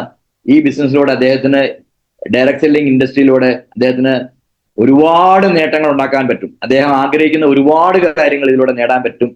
അതുപോലെ തന്നെ അദ്ദേഹം ആഗ്രഹിക്കുന്നതെല്ലാം തന്നെ നമ്മുടെ കമ്പനിയിൽ നിന്നും അദ്ദേഹത്തിന് കിട്ടും എന്നുള്ള ഒരു വിശ്വാസം അദ്ദേഹത്തിനുണ്ടായിരുന്നു. അപ്പൊ അതുകൊണ്ട് എന്റെ ഏറ്റവും പ്രിയപ്പെട്ടവരോട് എനിക്ക് പറയാനുള്ളത്, പൂർണ്ണമായ വിശ്വാസം. അമ്പലത്തിലും പള്ളിയിലും പോയി പ്രാർത്ഥിക്കുന്ന പോലെ അല്ല, പൂർണ്ണമായ വിശ്വാസം. 2,10,000 കമ്പനി തരാമെന്ന് പറഞ്ഞിട്ടുണ്ടെങ്കിൽ ഒന്ന് ആലോചിച്ച് നോക്കിയേ, ആർക്കെങ്കിലും അത് കൊടുക്കാതിരുന്നിട്ടുണ്ടോ? 17.5 ലക്ഷം ബിസിനസ് വോളിയം കൊണ്ടുവന്നിട്ടുള്ള എല്ലാ ആൾക്കാർക്കും ആ ആഴ്ചയിൽ തന്നെ കമ്പനി 2,10,000 കൊടുക്കും. നമ്മുടെ കയ്യിലോട്ട് കിട്ടുന്നത് 2 ആഴ്ച കഴിഞ്ഞുള്ളതാണ്. എങ്കിലും ആ ആഴ്ച വെള്ളിയാഴ്ച ക്ലോസ് ചെയ്യുമ്പോൾ നമ്മുടെ അക്കൗണ്ടിൽ 2,10,000 കമ്പനി ഇട്ടിരിക്കും. അല്ലേ? കമ്പനി തുടങ്ങിയിട്ട് ഇപ്പം 13 വർഷമായി. ചെറിയ കാലയളവല്ല. ആയിരക്കണക്കിന് ആൾക്കാർ, നമ്മൾ കമ്പനിയുടെ വെബ്സൈറ്റിൽ കയറി കഴിഞ്ഞാൽ നമുക്ക് കാണാം, ആയിരക്കണക്കിന് ആൾക്കാർ ആ 2,10,000 വാങ്ങിച്ചു. അപ്പൊ അതുകൊണ്ട് ഒന്നാമത്തെ കാര്യം എനിക്ക് ബഹുമാനപ്പെട്ട എന്റെ ഏറ്റവും പ്രിയപ്പെട്ടവരോട് പറയാനുള്ളത്, പൂർണ്ണമായ വിശ്വാസത്തോടുകൂടി ഏതൊരാൾക്കും, ഇവിടെ മൊബിൻ സാറിനോ അല്ലെങ്കിൽ അനീഷ് സാറിനോ അല്ല, നമുക്ക് എല്ലാവർക്കും പൂർണ്ണമായ വിശ്വാസത്തോടുകൂടി ഈ ബിസിനസ് ഏറ്റെടുക്കുകയാണെങ്കിൽ 2,10,000 കിട്ടും. ആ ഒരു വിശ്വാസം ഉണ്ടാക്കിയെടുക്കുക എന്നുള്ളതാണ് ആദ്യത്തെ കടമ്പ. പലരും ബിസിനസ് ചെയ്യുമ്പോൾ കിട്ടുന്നിടത്തോളം കിട്ടട്ടെ, അല്ലെങ്കിൽ വാങ്ങാവുന്നിടത്തോളം പൈസ വാങ്ങാം എന്ന് മാത്രമേ വിചാരിക്കത്തുള്ളൂ. അല്ലാതെ കമ്പനി നമുക്ക് തരാമെന്ന് പറയും. ആര് പറയുന്നുണ്ട് ഈ 2,10,000 തരാമെന്ന്? നമ്മുടെ ജീവിതത്തിൽ ആരെങ്കിലും നമ്മളോട് പറഞ്ഞിട്ടുണ്ടോ 2,10,000 തരാമെന്ന്? അങ്ങനെ ആരെങ്കിലും പറഞ്ഞിട്ടുണ്ടെങ്കിൽ തന്നെ അവർ തന്നിട്ടുണ്ടോ? അതിന്റെ പകുതിയെങ്കിലും, അതിന്റെ 10-1 നമുക്ക് തന്നിട്ടുണ്ടോ? ഇല്ല. പക്ഷെ ഇവിടെ കമ്പനി കൊടുത്തിട്ടുണ്ട്. അതുകൊണ്ട് നമുക്ക് അവിശ്വസിക്കേണ്ട കാര്യമില്ല. 100%, 101% നമ്മൾ കമ്പനിക്ക് ആ ഒരു ബിസിനസ് വോളിയം കൊടുത്തു കഴിഞ്ഞാൽ അത് തന്നിരിക്കും. അപ്പൊ അതുകൊണ്ട് ഒന്നാമത്തെ എൻ്റെ ഒരു എന്ത് പറയുന്ന പോയിന്റ്, നിങ്ങൾക്ക് തരാനുള്ള ഒരു പോയിന്റ് എന്ന് പറയുന്നത്, പൂർണ്ണമായ വിശ്വാസത്തോടുകൂടി. നമുക്ക് ഈ ബിസിനസ്സിൽ ചെയ്യുന്ന സമയത്ത് ഒരുപാട് തടസ്സങ്ങൾ ഉണ്ടാകാം. ഞാൻ പറയേണ്ട കാര്യമില്ലല്ലോ, നിങ്ങൾക്ക് അനുഭവമുണ്ട്. ഇപ്പം ഒരു 3 മാസമോ അല്ലെങ്കിൽ 6 മാസമോ ഒക്കെ ആയി ബിസിനസ് ചെയ്യുന്ന ആൾക്കാർക്ക് അതറിയാം, തടസ്സങ്ങൾ ഉണ്ടാകും. നമ്മൾ ഏറ്റവും പ്രിയപ്പെട്ട, അല്ലെങ്കിൽ നമ്മൾ ഏറ്റവും ആദ്യം ഈ ബിസിനസ്സിലേക്ക് കൊണ്ടുവരണം എന്ന് ആഗ്രഹിക്കുന്ന നമ്മുടെ സ്വന്തം സഹോദരൻ, അല്ലെങ്കിൽ ഏറ്റവും വേണ്ടപ്പെട്ട നമ്മുടെ ചങ്ങാതി, സ്കൂളിലെ നമ്മൾ മുന്നോട്ട് പോകുന്ന ചങ്ങാതി, അല്ലെങ്കിൽ നമ്മുടെ ഏറ്റവും പ്രിയപ്പെട്ട ഒരു അയൽവാസി, ഇവരെയൊക്കെ ആയിരിക്കും നമ്മൾ ഈ ബിസിനസ് കേൾക്കുമ്പോൾ നമ്മുടെ മനസ്സിലേക്ക് വരുന്നത്. ഇന്ന ആൾക്കാർ വരുമ്പോൾ നമ്മൾ ഈ ബിസിനസ് നന്നായിട്ട് ചെയ്യും. പക്ഷേ വളരെ ആവേശത്തോടുകൂടി അവിടെ ചെല്ലുമ്പോഴാണ് പുള്ളി പറയുന്നത്, എനിക്ക് ഈ ഒരു ഇൻഡസ്ട്രിയെ, എനിക്ക് ഈ ബിസിനസ്സിന് താല്പര്യമില്ല, ഞാനിത് ചെയ്യത്തില്ല. കാര്യം അദ്ദേഹത്തിന്റെ മനസ്സിൽ വേറെ എന്തോ കുത്തി നിറച്ച് വെച്ചിരിക്കുക. നമ്മൾ എന്ത് പറഞ്ഞാലും അതങ്ങോട്ട് കയറത്തില്ല. ഈ ബക്കറ്റിൻ്റെ അകത്ത് മുഴുവൻ വെള്ളം ഉണ്ടെങ്കിൽ പിന്നെ നമുക്ക് വെള്ളം ഒഴിക്കാൻ പറ്റില്ലല്ലോ, പിന്നെ അത് തുളുമ്പി പോകും എന്ന് പറഞ്ഞ പോലെയാണ്. ആ തെറ്റായ ചിന്തകൾ അദ്ദേഹത്തിന്റെ മനസ്സിലുള്ളതുകൊണ്ട് തന്നെ നമ്മൾ എത്ര നല്ല കാര്യം പറഞ്ഞാലും അദ്ദേഹത്തിന്റെ മനസ്സിലോട്ട് കയറത്തില്ല. അപ്പൊ അങ്ങനെ പല റിജക്ഷൻസും വരുമ്പോൾ നമ്മുടെ ഈ വിശ്വാസം കുറഞ്ഞു വരും. ഇത് ചെയ്യാൻ പറ്റുമോ എന്നൊക്കെയുള്ള ആശങ്കകൾ നമ്മുടെ മനസ്സിലേക്ക് വരും. അങ്ങനെ പാടില്ല. 100 പേര് റിജക്ട് ചെയ്താലും 101ാമത്തെ ആളെ ഞാൻ കാണും, ആ ആളായിരിക്കും എൻ്റെ കൂടെ ബിസിനസ്സിലേക്ക് വരുന്നത് എന്ന് വിശ്വസിച്ചുകൊണ്ട് മുന്നോട്ട് പോവുക. മൊബിൻ സാറിന്റെ കാര്യം പറഞ്ഞപ്പോൾ ഒരു കാര്യം കൂടെ ഞാൻ പറയാം. പലർക്കും ഒരു ഫോളോ അപ്പ്, നമ്മൾ ഒരുപാട് ആൾക്കാരെ ബിസിനസ്സിലേക്ക് കൊണ്ടുവരുന്നുണ്ട്, അവരെ ഫോളോ അപ്പ് ചെയ്ത് കൊണ്ടുവരുന്നുണ്ട്, ക്ലോസിംഗ് നടക്കുന്നുണ്ട്. പക്ഷെ പലർക്കും ഉള്ള ഒരു കുഴപ്പമെന്ന് പറഞ്ഞാൽ, ഒരു പ്രാവശ്യം പറഞ്ഞു, 2 പ്രാവശ്യം പറഞ്ഞു, 3ാമത്തെ പ്രാവശ്യം ചെന്ന് കഴിഞ്ഞപ്പം ഈ നോ എന്ന വാക്ക് കേൾക്കുമ്പോൾ നമ്മൾ അവന് വേണ്ട, അവനിത് അർഹതയില്ല, അവനിത് വിധിച്ചിട്ടില്ല, അതുകൊണ്ട് ഞാൻ അടുത്ത ആളെ കാണാൻ പോകും. അങ്ങനെയല്ല. നമ്മൾ ഒരാളെ പോയിന്റ് ചെയ്ത് കഴിഞ്ഞാൽ, അതായത് ഇന്നയാള് നമ്മുടെ കൂടെ വന്നു കഴിഞ്ഞാൽ നാളത്തെ ഒരു ഉമ്മർ സാറായിട്ട് മാറുമെന്ന് നമുക്കൊരു വിശ്വാസം ഉണ്ടെങ്കിൽ ആ ആളുടെ പുറകെ നടന്ന് അത് ക്ലോസ് ചെയ്യണം. അത് ചിലപ്പോൾ ഒരാഴ്ചയല്ല, 2 ആഴ്ചയല്ല, 3 ആഴ്ചയല്ല, ചിലപ്പോൾ മാസങ്ങളോളം നടക്കേണ്ടി വരും. എങ്കിലും ആ വ്യക്തി വന്നു കഴിഞ്ഞാൽ നമ്മുടെ ബിസിനസ്സിലെ അടുത്ത ഒരു ഡയമണ്ട് ആയിട്ട് മാറാൻ സാധ്യതയുള്ള ഒരു വ്യക്തിയാണ് എന്ന പൂർണ്ണമായ വിശ്വാസം നമുക്കുണ്ടെങ്കിൽ അയാളുടെ കൂടെ നടക്കണം. ഞാൻ നേരത്തെ പറഞ്ഞല്ലോ, മൊബിൻ സാർ ബിസിനസ്സിലേക്ക് വരുന്ന സമയത്ത് ഞങ്ങൾ തമ്മിൽ അതിനു മുമ്പ് പരിചയമുണ്ട്. അപ്പൊ ആ ഒരു ചെറിയ പരിചയം വെച്ച് അന്നത്തെ ആ ഒരു ഇൻഡസ്ട്രിയിൽ എന്നെ കൊണ്ടുവരാനായിട്ട് അദ്ദേഹം ശ്രമിച്ചു. ഞാൻ ഫോളോ അപ്പിന്റെ കാര്യം പറയാണ്. അപ്പം അദ്ദേഹത്തിന് അന്ന് മൊബൈലൊന്നുമില്ല. അപ്പം വഴിയിൽ വെച്ച് ഞാൻ എൻ്റെ കുടുംബ വീട്ടിൽ നിന്നും എൻ്റെ വീട്ടിലേക്ക് വരുന്ന വഴിക്ക് സ്കൂട്ടറിൽ വരുന്നതും അദ്ദേഹം ചങ്ങനാശ്ശേരിയിലേക്ക് ബസ് കയറാനായിട്ട് ആലപ്പുഴയിൽ കളർകോട് സ്ഥലത്ത് നിൽക്കുവാണ്. വലിയൊരു ബാഗും ഒക്കെ ആയിട്ടാണ് നിൽക്കുന്നത്. അപ്പൊ അദ്ദേഹത്തിനെ കണ്ടപ്പോൾ ഞാൻ നിർത്തി. ഞാൻ ചോദിച്ചു, ബസ് കിട്ടിയില്ലേ? ഇല്ല സാറേ, ബസ് കിട്ടിയില്ല, ബസ് കാത്തു നിൽക്കുവാണ്. അപ്പൊ അങ്ങനെ ഒരു 2-3 കാര്യങ്ങൾ ഇങ്ങനെ സംസാരിച്ചുകൊണ്ടിരുന്നപ്പോൾ അദ്ദേഹം ഒരു കാര്യം പറഞ്ഞു, ഞാൻ സാറിന്റെ വീട്ടിലേക്ക് ഒന്ന് വരുന്നുണ്ട്. ഞാൻ ചോദിച്ചു, എന്താ? അല്ല, ഒന്ന് കണ്ട് സംസാരിക്കാൻ വേണ്ടിയാണ്. സാറിന്റെ വീട് എവിടെയാണ്? ഞാൻ വീട് പറഞ്ഞു കൊടുത്തു. എപ്പം വന്നാൽ കാണാൻ പറ്റും? ഞാൻ പറഞ്ഞു, മിക്കവാറും പിന്നെ അന്ന് ഞാൻ വില്ലേജ് ഓഫീസറായിട്ട് ജോലി ചെയ്യുകയാണ്. ഞാൻ വൈകുന്നേരം കാണും, ഒരു 7 മണിയൊക്കെ കഴിഞ്ഞാൽ കാണും. അങ്ങനെയാണെങ്കിൽ നാളെ ഞാൻ വരട്ടെ. അപ്പൊ ഞാൻ പറഞ്ഞു നാളെ ഞാനൊരു 9:30 ആകുമ്പോഴേ വരത്തുള്ളൂ. കാര്യം എനിക്കിത് പതുക്കെ മണം വന്നു, എന്തിനാ അദ്ദേഹം വരുന്നു എന്നുള്ളൊരു മണം എനിക്ക് കിട്ടി. അപ്പൊ അതുകൊണ്ട് ഞാൻ പറഞ്ഞു ഒരു 9:30 കഴിഞ്ഞേ ഞാൻ വരത്തുള്ളൂ എന്ന് പറഞ്ഞു. ശരി സാറേ, ഞാൻ 9:30 കഴിഞ്ഞ് വരാം. എനിക്കറിയാം 9:30 കഴിഞ്ഞ് ആലപ്പുഴയിൽ നിന്ന് ചങ്ങനാശ്ശേരിയിലേക്ക് ബസ്സില്ല. സ്വാഭാവികമായിട്ടും അദ്ദേഹം ബസ്സിൽ കയറി അങ്ങ് പോകുമെന്നാണ് ഞാൻ വിചാരിച്ചത്, വരത്തില്ലെന്നാണ് വിചാരിച്ചത്. അങ്ങനെ ഞാൻ വീട്ടിൽ വന്നു, ടീച്ചറിനോട് പറഞ്ഞു നമുക്ക് ഇന്ന് നേരത്തെ കിടക്കാം, എനിക്ക് രാവിലെ എഴുന്നേറ്റ് ഒരു സ്ഥലം വരെ പോകാനുണ്ട്. അങ്ങനെ സാധാരണഗതിയിൽ അന്ന് അത്താഴമൊക്കെ കഴിക്കുന്ന 8 മണി കഴിഞ്ഞാണെങ്കിൽ അന്ന് നേരത്തെ വന്നിട്ട് 7 മണിക്ക് മുമ്പ് തന്നെ അത്താഴമൊക്കെ കഴിച്ചു. ഞങ്ങളൊരു 9:15 ആയപ്പോഴത്തേക്ക് ലൈറ്റൊക്കെ അണച്ച് കിടന്നു. അപ്പൊ അന്ന് വീടിന്റെ മുകളിൽ ഒരു മുറിയുണ്ട്, ആ മുറിയിലാണ് ഞാൻ കിടക്കുന്നത്. ഗേറ്റൊക്കെ അടച്ച് ലോക്ക് ചെയ്തിട്ടാണ് കിടക്കുന്നത്, കാര്യം സ്കൂട്ടറൊക്കെ ഉണ്ടല്ലോ. അപ്പൊ 9:15 ആയപ്പം കിടന്നു. ഒരു 9:35 ആയപ്പോൾ മുബിൻ സാർ വന്നു, ഗേറ്റ് ലോക്ക് ചെയ്തിരിക്കുന്നത് കണ്ടു. ആ ഗേറ്റിൽ പല പ്രാവശ്യം തട്ടി.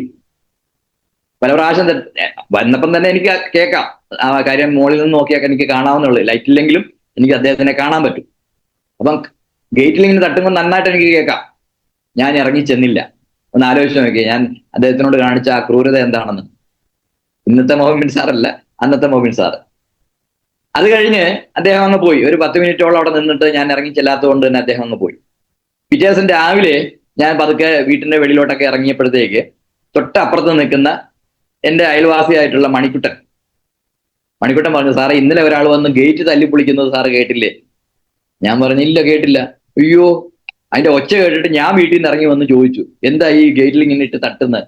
അല്ല, ചാൾ സാറ് പറഞ്ഞായിരുന്നു ഒരു 9:30 ആകുമ്പോൾ സാറ് കാണും, അതുകൊണ്ട് സാറിനെ കാണാൻ വേണ്ടി വന്ന. സാർ ഇന്ന് നേരത്തെ കിടന്നെന്ന് തോന്നുന്നു, ചിലപ്പം എവിടെയെങ്കിലും ദൂരയാത്രയൊക്കെ പോകാനാണെങ്കിൽ സാറ് കിടക്കാറുണ്ട്. എന്ന് വെച്ചാല് അദ്ദേഹം വന്നൊരു 10 മിനിറ്റോളം അവിടെ നിന്ന് ആ ഗേറ്റ് തുറക്കാൻ വേണ്ടി ഗേറ്റിലൊക്കെ തട്ടിയിട്ടും ഞാൻ പോയില്ല, ഞാൻ റിജക്റ്റ് ചെയ്തു. പക്ഷേ എന്നെ വിട്ടില്ല അദ്ദേഹം. പിറ്റേ ദിവസം അദ്ദേഹം നേരത്തെ വന്നു. അങ്ങനെ പല പ്രാവശ്യം അദ്ദേഹം പറഞ്ഞിട്ട് കേൾക്കാഞ്ഞിട്ട് അദ്ദേഹത്തിന്റെ അപ്ലൈനെ കൊണ്ടുവന്നു. അങ്ങനെ പല പ്രാവശ്യം എന്നെ ഫോളോ അപ്പ് ചെയ്ത് ഏതാണ്ട് 1 മാസത്തെ ഫോളോ അപ്പിന് ശേഷമാണ് ജസ്റ്റ്, അന്ന് ജോലി ഉണ്ടായിരുന്നു, കാര്യമായിട്ടൊന്നും ചെയ്യാനുള്ള സാഹചര്യം ഇല്ലായിരുന്നു, ദൂരെയാണ് ജോലി ചെയ്തിരുന്നത്. അദ്ദേഹത്തിന്റെ ഒരു താല്പര്യം കൊണ്ട് മാത്രം ആ ഒരു കമ്പനിയിൽ നിന്ന് ഒരു ഐഡിയ എടുത്തു. പക്ഷേ അദ്ദേഹത്തിന് അറിയാമായിരുന്നു ഇന്നല്ലെങ്കിൽ നാളെ ഞാൻ ഈ ബിസിനസ്സിൽ ആക്റ്റീവ് ആയാൽ അത്യാവശ്യം നന്നായിട്ട് ചെയ്യും എന്നുള്ളൊരു തോന്നൽ അദ്ദേഹത്തിന്റെ മനസ്സിലുണ്ടായിരുന്നതുകൊണ്ടാണ് നിരന്തരമായിട്ട്. നമ്മളൊന്ന് ആലോചിച്ച് നോക്കി, നമ്മുടെ വീട്ടിലേക്ക് ഒരാൾ കയറി വന്നിട്ട് ആ ഗേറ്റ് പോലും ഒന്ന് തുറക്കാനായിട്ടുള്ള ഒരു സന്മനസ് കാണിച്ചില്ലെങ്കിൽ നമ്മൾ ആ വീട്ടിലേക്ക് പിന്നെ പോവുമോ? കാര്യം അന്ന് മൊബിൻ സാറിന് മനസ്സിലായി ഞാൻ മനഃപൂർവ്വം നേരത്തെ കിടന്നെന്നുള്ളത് അദ്ദേഹത്തിന് അറിയാം. കാര്യം ആ സമയത്തൊന്നും പലപ്പോഴും എന്നെ കണ്ടിട്ടുണ്ട്, അദ്ദേഹം റോഡിലൊക്കെ വെച്ച് കണ്ടിട്ടുണ്ട്. അപ്പം മനഃപൂർവ്വം അദ്ദേഹത്തിനെ ഒഴിവാക്കാൻ വേണ്ടിയാണ് അന്ന് ഗേറ്റ് അടച്ചിട്ടതെന്നുള്ളത് അദ്ദേഹത്തിന് വ്യക്തമായിട്ട് അറിയാമെങ്കിൽ പോലും പിന്നീട് പല പ്രാവശ്യം എന്നെ കാണാൻ വന്ന് അദ്ദേഹം എന്നെ ബിസിനസ്സിലേക്ക് കൊണ്ടുപോകും. എന്ന് പറഞ്ഞതുപോലെ ഒരാളെ നമ്മൾ പിൻ പോയിന്റ് ചെയ്ത് കഴിഞ്ഞാൽ ആ ആളെ ബിസിനസ്സിലേക്ക് കൊണ്ടുവരാൻ വേണ്ടിയുള്ള അക്ഷീണമായ പ്രയത്നം, അത് ചിലപ്പം ഒരാഴ്ചയായിരിക്കാം, ഇനി 2 ആഴ്ചയായിരിക്കാം, ചിലപ്പോൾ എനിക്കറിയാം നമ്മുടെ ടീമിൽ പല ആൾക്കാരും വർഷങ്ങൾക്ക് ശേഷം തുടങ്ങിയിട്ടുണ്ട്. അതായത് അദ്ദേഹത്തിനെ സമീപിച്ചിട്ട് വർഷങ്ങൾക്ക് ശേഷം അദ്ദേഹം ബിസിനസ്സിലേക്ക് വന്നിട്ടുണ്ട്. അപ്പം നിരന്തരമായ ഒരു ശ്രമം ഉണ്ടാകണം. ഞാൻ പറഞ്ഞു വന്ന പോയിന്റിൽ നിന്ന് മാറിയാണ് ഇതിലേക്ക് വന്നത്. ആദ്യം നമുക്ക് വേണ്ടത് വിശ്വാസം, ഈ ബിസിനസ്സിലെ വിശ്വാസം. നമുക്ക് ഇത് ചെയ്യാൻ പറ്റും, 100% ചെയ്യാൻ പറ്റും, ഇവർക്കൊക്കെ ചെയ്യാൻ പറ്റും എന്നുണ്ടെങ്കിൽ എന്തുകൊണ്ട് എനിക്ക് ചെയ്യാൻ പറ്റുന്നില്ല എന്ന ഒരു വിശ്വാസം. രണ്ടാമത് വേണ്ടത് അൺകണ്ടീഷണൽ വർക്ക്. മൊബിൻ സാർ എന്നോട് പറഞ്ഞിട്ടുണ്ട്, സാറേ ഈ ഒഴിവ് കഴിവുകൾ പറയുന്ന ആൾക്കാർ, എക്സ്ക്യൂസ് പറയുന്ന ആൾക്കാർ, അവരെ ഒഴിവാക്കണം. അവര് ഇന്നല്ലെങ്കിൽ നാളെ നമ്മളെ വിട്ടുപോകും. അപ്പൊ അതുകൊണ്ട് തന്നെ രണ്ടാമതായിട്ട് എനിക്ക് പറയാനുള്ളത് അൺകണ്ടീഷൻ, ഒരു എക്സ്ക്യൂസും പറയാതെ. ചിലർ പറയത്തില്ല, സാറേ എനിക്ക് രാവിലെ ഒരു പനിക്കോളുണ്ട്, അതുകൊണ്ട് ഞാൻ ഇന്ന് ഇറങ്ങുന്നില്ല, അല്ലെങ്കിൽ മീറ്റിങ്ങിന് വരുന്നില്ല. ചിലർ പറയും, സാറേ ഇന്ന് എനിക്ക് വയ്യ, അതുകൊണ്ട് നാളെ വരാൻ പറ്റില്ല. ഇങ്ങനെ പലതരത്തിലുള്ള എക്സ്ക്യൂസ്. നാളെ രാവിലെ എനിക്ക് കുട്ടിയെയും കൊണ്ട് ഹോസ്പിറ്റലിൽ പോകണം, അല്ലെങ്കിൽ വൈഫിനെയും കൊണ്ട് കല്യാണത്തിന് പോകണം. ഇങ്ങനെയൊക്കെയുള്ള ചെറിയ ചെറിയ എക്സ്ക്യൂസുകൾ. അദ്ദേഹം ബിസിനസ്സിൽ വരുന്ന സമയത്ത് അദ്ദേഹത്തിന് കല്യാണമില്ല, പിന്നെ പാല് കാച്ചലില്ല, ഒരു പരിപാടിയില്ല. ഒരു 2-3 വർഷത്തേക്ക് ഒരു പരിപാടിക്കും അദ്ദേഹം പോകത്തില്ലായിരുന്നു. അദ്ദേഹത്തിന്റെ ഫുൾ ഫോക്കസ് എന്ന് പറയുന്നത് ബിസിനസ്സിലേക്ക്. അതുകൊണ്ട് എന്ത് പറ്റി? ഇന്ന് എല്ലായിടത്തും പോവാം, അദ്ദേഹത്തിന് ഇഷ്ടം പോലെ സമയമുണ്ട്. അദ്ദേഹത്തിന്റെ ബന്ധുക്കൾ ആദ്യം വിളിക്കുന്നത് അദ്ദേഹത്തിനെയാണ്. കാര്യം അദ്ദേഹത്തിന്റെ വാഹനമൊക്കെ ആ വീട്ടിൽ വരിക എന്ന് പറയുന്നത് അവർക്ക് വലിയ അഭിമാനമാണ്. അതുകൊണ്ട് ചങ്ങനാശ്ശേരിയിലുള്ള എല്ലാവരും അദ്ദേഹത്തിന്റെ ബന്ധുക്കളും സുഹൃത്തുക്കളും ഒക്കെ തന്നെ ഒരു പ്രോഗ്രാം ഉണ്ടെങ്കിൽ, ഇന്ന് മുബിൻ സാർ ഉണ്ടെങ്കിൽ, അല്ലെങ്കിൽ അദ്ദേഹത്തിന്റെ സമയം നോക്കി പ്രോഗ്രാം വെക്കുന്ന ആൾക്കാർ പോലും ഉണ്ട്. അപ്പൊ നമ്മളും അങ്ങനെ ആയിട്ട് മാറും. എന്ത് ചെയ്യണം? അൺകണ്ടീഷണൽ ആയിട്ടുള്ള, എക്സ്ക്യൂസ് പറയാതെയുള്ള, മഴയാണ്, വെയിലാണ്, തണുപ്പാണ്, ഇങ്ങനെയുള്ള കാര്യം ഇത് നമ്മുടെ ബിസിനസ്സാണ്. ഇത് വേറെ ആരുടെയും ബിസിനസ് അല്ല. ആരോ നമുക്ക് കൊണ്ട് തന്നു, അത്രേ ഉള്ളൂ. അത് അവരുടെ ഡ്യൂട്ടി ആയിരുന്നെന്ന് വിചാരിച്ചാൽ മതി. അത് തന്നിട്ട് അവരവരുടെ പാട്ടിന് ചിലപ്പം പോയി കാണും. പക്ഷെ നമ്മൾ ഇത് ഏറ്റെടുത്തു കഴിഞ്ഞാൽ പിന്നെ 100% നമ്മുടെ ബിസിനസ്സാണ്. അതിനകത്ത് പരാതികൾ പറഞ്ഞിട്ട് യാതൊരു കാര്യമില്ല. യാതൊരു പരാതിയില്ലാതെ പ്രവർത്തിക്കുക. കാര്യം ഇതിനകത്ത് എന്ത് കിട്ടിയാലും നമുക്കുള്ളതാണ്. നിങ്ങൾക്ക് ആർക്കെങ്കിലും എന്തെങ്കിലും ഈ ആഴ്ചയിൽ ഒരു 50,000 രൂപ കിട്ടി, അതിന്റെ പകുതി ഉമർ സാറിന് കൊടുക്കണോ? അല്ലെങ്കിൽ ബാക്കി പകുതി ബിജു സാറിന് കൊടുക്കണോ? അല്ലെങ്കിൽ ബെന്നി സാറിന് കൊടുക്കണോ? ഇല്ല. ഒരു പൈസ പോലും നമ്മൾ അപ്ലയൻസിന് കൊടുക്കണ്ട. പക്ഷെ അവരെല്ലാം നമ്മുടെ കൂടെ നിന്ന് ബിസിനസ് ചെയ്യും. നമ്മളെ വളർത്തിയെടുക്കാനായിട്ട് അവർ പൂർണ്ണമായിട്ടും നമ്മുടെ കൂടെ ഉണ്ടാവും. അപ്പൊ അതുകൊണ്ട് രണ്ടാമതായിട്ട് എനിക്ക് പറയാനുള്ളത്, യാതൊരു എക്സ്ക്യൂസും പറയാതെ അൺകണ്ടീഷണൽ, ഒരു കണ്ടീഷനും ഇല്ലാതെ, ഇന്നത് ചെയ്താൽ ഞാൻ സാറിന്റെ കൂടെ ഇറങ്ങാം, ഇന്ന കാര്യം ചെയ്താൽ ഞാൻ വരാം, കാറും കൊണ്ട് വന്നാൽ സാറിന്റെ കാറുമായിട്ടെങ്കിൽ പോകാം, നമുക്ക് GTSന് പോകാം. നമ്മൾ ഈ ബിസിനസ് ചെയ്തില്ലെങ്കിൽ നമ്മുടെ ലീഡറിന് എന്താ? അദ്ദേഹം നമ്മളിൽ ഒഴിവാക്കി അദ്ദേഹം വേറെ ആളെ കൊണ്ടുവരും. അദ്ദേഹത്തിന് നല്ല രീതിയിൽ ബിസിനസ് ചെയ്യാൻ താല്പര്യമുള്ളതുകൊണ്ടാണല്ലോ അദ്ദേഹം ലീഡറായിട്ട് മാറിയത്, വരുമാനം വാങ്ങിക്കുന്ന ആളായിട്ട് മാറിയത്. അപ്പൊ അതുകൊണ്ട് ലീഡറിന് വേണ്ടി ആരും ഈ ബിസിനസ് ചെയ്യരുത്. ഏറ്റവും പ്രധാനപ്പെട്ട കാര്യം, പലരും ചെയ്യുന്നത് ലീഡറിന് എന്തെങ്കിലും കിട്ടുന്നെങ്കിൽ കിട്ടിക്കോട്ടെ. അതുപോലെ തന്നെ വേറൊരു കാര്യം കൂടെ ഉണ്ട്, ലീഡറിന് എന്ത് കിട്ടി, ഞാൻ പ്രവർത്തിച്ചിട്ടല്ലേ ലീഡറിന് വരുമാനം കിട്ടിയത്. ചില ആൾക്കാർ അങ്ങനെയൊക്കെ ചിന്തിക്കാറുണ്ട്. അങ്ങനെ ഒന്നും നമ്മൾ ചിന്തിക്കാൻ പാടില്ല. നമ്മൾ പ്രവർത്തിച്ചാൽ നമുക്ക് വരുമാനം കിട്ടും. മറ്റാർക്കെങ്കിലും കിട്ടുന്നുണ്ടെങ്കിൽ അത് കിട്ടിക്കോട്ടെ. അത് ഈ ഒരു ബിസിനസിന്റെ പ്രത്യേകതയാണെന്ന് മാത്രം വിചാരിച്ചാൽ മതി. അപ്പം രണ്ടാമത്തെ പോയിന്റ് എനിക്ക് പറയാനുള്ളത്, അൺകണ്ടീഷണൽ വർക്ക്. ഒരു കണ്ടീഷനും ഇല്ലാതെ അങ്ങനെ ഇറങ്ങി അങ്ങോട്ട് നിന്ന് പ്രവർത്തിക്കുക. അങ്ങനെയുള്ള പ്രവൃത്തി എന്ന് പറയുന്നത് ഒരുപാട് നാളൊന്നും വേണ്ട. നന്നായിട്ട് പ്രവർത്തിക്കുകയാണെങ്കിൽ, വെള്ളം ചേർക്കാതെ പ്രവർത്തിക്കുകയാണെങ്കിൽ, ആരെയും ബോധിപ്പിക്കാനൊന്നും അല്ല, നമ്മളെ ബോധിപ്പിച്ചാൽ മതി. നിങ്ങൾ ചെയ്യുന്നത് നല്ല രീതിയിലാണ്. നിങ്ങളുടെ ആരോഗ്യവും നിങ്ങളുടെ ശാരീരികാവസ്ഥയും അല്ലെങ്കിൽ നിങ്ങളുടെ ബന്ധങ്ങളും അല്ലെങ്കിൽ നിങ്ങളുടെ ആഗ്രഹങ്ങളും ഒക്കെ അനുസരിച്ച് നിങ്ങൾ പ്രവർത്തിക്കുന്നുണ്ടോ എന്ന് നിങ്ങൾ തന്നെ പരിശോധിച്ചാൽ മതി. അപ്പൊ നിങ്ങൾക്ക് മനസ്സിലാവും, ഇല്ല, ഇത് ഞാൻ ആർക്കോ വേണ്ടി ചെയ്യുന്നതായിട്ടാണ് നിങ്ങൾക്ക് തോന്നുന്നത്. അത് മാറ്റിയിട്ട് നിങ്ങൾക്ക് വേണ്ടി ചെയ്യുന്നതായിട്ട് നിങ്ങൾക്ക് തോന്നും. മൂന്നാമത്തെ കാര്യം, നമ്മുടെ ഈ ഒരു ഇൻഡസ്ട്രിയെ കുറിച്ച് ധാരാളം പുസ്തകങ്ങളൊക്കെ ഉണ്ട്. വളരെ ആധികാരികമായിട്ട് എഴുതിയിട്ടുള്ള പുസ്തകങ്ങളൊക്കെ ഉണ്ട്. Being the best you can be in MLM. ഞാൻ നിങ്ങള് ഇന്ന് തന്നെ പോയി പുസ്തകം വാങ്ങിച്ച് പഠിക്കണമെന്നൊന്നും അല്ല പറയുന്നത്. ഞാൻ അത് പറഞ്ഞതേ ഉള്ളൂ. ആരും പോയി അങ്ങനെ പുസ്തകം ഒന്നും വായിച്ച് പഠിക്കേണ്ട കാര്യമില്ല. കാര്യം അത് വായിച്ച് പഠിച്ച ധാരാളം ലീഡേഴ്സ് നമ്മുടെ കൂടെ ഉണ്ട്. അവർ നിങ്ങൾക്ക് കാര്യങ്ങൾ പറഞ്ഞു തരും. അപ്പൊ അതുകൊണ്ട് തന്നെ മൂന്നാമതായിട്ട് എനിക്ക് പറയാനുള്ളത്, എല്ലാ പ്രോഗ്രാമിലും പങ്കെടുക്കുക. ഇപ്പൊ തന്നെ ഈ മോർണിംഗ് മീറ്റിംഗ് 487 പേര് പങ്കെടുത്തു. ഒരു പക്ഷേ ഇതിനേക്കാൾ കൂടുതൽ ആൾക്കാർക്ക് പങ്കെടുക്കാൻ പറ്റുമായിരുന്നു, അല്ലേ? അപ്പം ഈ മോർണിംഗ് മീറ്റിംഗിൽ പോലും, സ്വന്തം വീട്ടിലിരുന്ന് പങ്കെടുക്കാൻ പറ്റുന്ന മോർണിംഗ് മീറ്റിംഗിൽ പോലും പങ്കെടുക്കാത്ത ആൾക്കാരെ നമുക്ക് എന്ത് ചെയ്യാൻ പറ്റും? ഒന്നും ചെയ്യാൻ പറ്റില്ല. അതുകൊണ്ട് നമ്മൾ ആ രീതിയിലേക്ക് മാറാൻ പാടില്ല. ഏതെല്ലാം പ്രോഗ്രാം ഉണ്ടോ ആ പ്രോഗ്രാമിലെല്ലാം പങ്കെടുക്കണം. മോർണിംഗ് മീറ്റിംഗിൽ പങ്കെടുക്കണം, BTSൽ പങ്കെടുക്കണം, ട്രെയിനിങ്ങിൽ പങ്കെടുക്കണം. അങ്ങനെ എല്ലാ പ്രോഗ്രാമിലും ഏതെല്ലാം പ്രോഗ്രാം ഉണ്ടോ അതിലെല്ലാം. കാര്യം ഇത് നമ്മളാരും സ്കൂളിലും കോളേജിലും ഒന്നും പഠിച്ചിട്ടില്ല. ഉണ്ടോ? ആരും പഠിച്ചിട്ടില്ല. ഉമർ സാർ പഠിച്ചിട്ടുണ്ടോ? ഇല്ല. ഉമർ സാറിന് ഈ ബിസിനസ്സിൽ വന്നതിന് ശേഷം കിട്ടിയ അറിവ് വെച്ചാണ്, ഈ മീറ്റിങ്ങിലൂടെ കിട്ടിയ അറിവ് വെച്ചാണ് സാർ ഇത് ചെയ്യുന്നത്. എന്ന് പറഞ്ഞ പോലെ നമുക്കും അറിവ് കിട്ടണമെന്നുണ്ടെങ്കിൽ, അറിവില്ലാതെ ഒരു കാര്യം നമുക്ക് ജീവിതത്തിൽ ചെയ്യാൻ പറ്റത്തില്ല. അപ്പം ആ അറിവ് ഉണ്ടാക്കിയെടുക്കുക എന്നുള്ളതാണ് നമ്മുടെ ലക്ഷ്യം. ആ അറിവ് കിട്ടുന്നത് എവിടെ നിന്നാണ്? പുസ്തകങ്ങളിലൂടെയല്ല, ട്രെയിനിങ്ങിലൂടെയാണ്. അപ്പൊ മാക്സിമം പ്രോഗ്രാമിൽ പങ്കെടുക്കുക, എല്ലാ പ്രോഗ്രാമിലും പങ്കെടുക്കുക. നമ്മുടെ ഈ ബിസിനസ്സിലെ ഒരു ഇൻവെസ്റ്റ്മെന്റ് എന്ന് പറയുന്നതും അത് തന്നെയാണ്. കാര്യം നമുക്കിപ്പം കോഴിക്കോടുള്ള ആൾക്ക് മലപ്പുറത്ത് ഒരു പ്രോഗ്രാം ഉണ്ട്, ഒരു ഗസ്റ്റിനെ പങ്കെടുപ്പിക്കണം. അവിടുന്ന് വണ്ടിക്കൂലിയൊക്കെ മുടക്കി അവിടെ കൊണ്ടുവന്ന് ആ ആളെ മീറ്റിംഗിൽ പങ്കെടുപ്പിക്കുക എന്നുള്ള സമയത്തുണ്ടാകുന്ന ചെലവ്, അതാണ് നമ്മുടെ ഈ ബിസിനസ്സിലെ ഇൻവെസ്റ്റ്മെന്റ്. അല്ലാതെ ലക്ഷങ്ങളും കോടികളും മുടക്കിയല്ല നമ്മൾ ഈ ബിസിനസ് ചെയ്യുന്നത്. പക്ഷെ നമുക്ക് കിട്ടുന്നതോ വലിയ എമൗണ്ട് ആണ്. അപ്പൊ മൂന്നാമത്തെ കാര്യം എന്ന് പറയുന്നത്, പ്രോഗ്രാമുകൾക്ക് പ്രാധാന്യം കൊടുക്കുക. എല്ലാ പ്രോഗ്രാമും, ഇന്ന പ്രോഗ്രാം എന്നൊന്നുമില്ല, എല്ലാ പ്രോഗ്രാമുകൾക്കും പ്രാധാന്യം കൊടുക്കുക. ആ കൂട്ടത്തില് അല്പം അറിവ് കൂടുതൽ കിട്ടാൻ വേണ്ടി ഞാനൊരു ബുക്കിന്റെ പേര് പറയാം. ഇംഗ്ലീഷിൽ അതിന്റെ പേര് being the best you can be in MLO, sorry, ആ പുസ്തകമല്ല, അത് വലിയ പ്രധാനപ്പെട്ട ഒരു പുസ്തകമാണ്. ഞാൻ പറയാൻ വാങ്ങിക്കണം, ഉപയോഗിക്കണം എന്ന് പറഞ്ഞ പുസ്തകം ഇതാണ്, ക്വസ്റ്റ്യൻസ് ആർ ദി ആൻസേഴ്സ്. ചോദ്യങ്ങളാണ് ഉത്തരം. അത് നമ്മുടെ DC ബുക്സിലും മാതൃഭൂമി ബുക്സിലൊക്കെ കിട്ടും. ഒരു 100 രൂപയൊക്കെ ഉള്ളു. അല്ലെങ്കിൽ നമുക്ക് പിന്നെ ആമസോണിൽ കിട്ടും. നമ്മൾ ഓർഡർ കൊടുത്തു കഴിഞ്ഞാൽ ഒരു 3-4 ദിവസങ്ങളിൽ ആ ബുക്ക് കിട്ടും. ഒരു 120 രൂപയുള്ളൂ. പരമാവധി എനിക്ക് തോന്നുന്നു 200 രൂപ. പണ്ടാണ് ഞാൻ വാങ്ങിച്ചത്. ഇപ്പൊ അതിന് ചിലപ്പം പരമാവധി ഒരു 200 രൂപയെ കാണത്തുള്ളൂ. ആ ഒരു പുസ്തകം നിങ്ങൾ വാങ്ങിക്കണം. കാര്യം അത്യാവശ്യം ഒരാളെ എങ്ങനെയാണ് ഫോളോ അപ്പ് ചെയ്യേണ്ടത്, എങ്ങനെ ഒരാളെ കണ്ട് സംസാരിക്കുമ്പോൾ ആ ആള് നാളെ ബിസിനസ്സിൽ നമ്മുടെ കൂടെ വരുമോ, അല്ലെങ്കിൽ അയാൾ ശ്രദ്ധിച്ചിരുന്നാണോ നമ്മൾ പറയുന്നത് കേൾക്കുന്നത്, ഇങ്ങനെയുള്ള മൈന്യൂട്ടായിട്ടുള്ള കാര്യങ്ങൾ വരെ അറിയാൻ പറ്റുന്ന ഒരു പുസ്തകമാണ്. ഒരു പക്ഷേ നിങ്ങളുടെ കയ്യിൽ കാണുമായിരിക്കും, പലരും ഇതിനു മുമ്പ് പറഞ്ഞ് നിങ്ങൾ വാങ്ങിച്ചിട്ടുണ്ടാകാം. മലയാളമുണ്ട്. ചോദ്യങ്ങളാണ് ഉത്തരം. അപ്പൊ ആ ഒരു പുസ്തകം തീർച്ചയായിട്ടും നമുക്ക് ഈ ബിസിനസ്സിൽ ഒരുപാട് നേട്ടങ്ങൾ ഉണ്ടാക്കി തരുന്ന ഒരു പുസ്തകമാണ്. അതൊന്ന് വായിച്ചാൽ നല്ലതായിരിക്കും. പക്ഷെ അതൊന്നും വായിക്കണം ഞാൻ നിർബന്ധിക്കുന്നില്ല. ഞാൻ നിർബന്ധിക്കുന്ന ഒരു കാര്യം എന്ന് പറയുന്നത് പ്രോഗ്രാമുകളിൽ പങ്കെടുക്കുക, പരമാവധി പ്രോഗ്രാമുകളിൽ പങ്കെടുക്കുക, അറിവുണ്ടാക്കിയെടുക്കുക. ആ അറിവാണ് നാളെ നമ്മുടെ ഈ ബിസിനസ്സിലെ ടൂൾ എന്ന് പറയുന്നത്. കാര്യം അറിവില്ലാതെ ഒരു മേഖലയിൽ നമുക്ക് വിജയിക്കാൻ പറ്റത്തില്ല.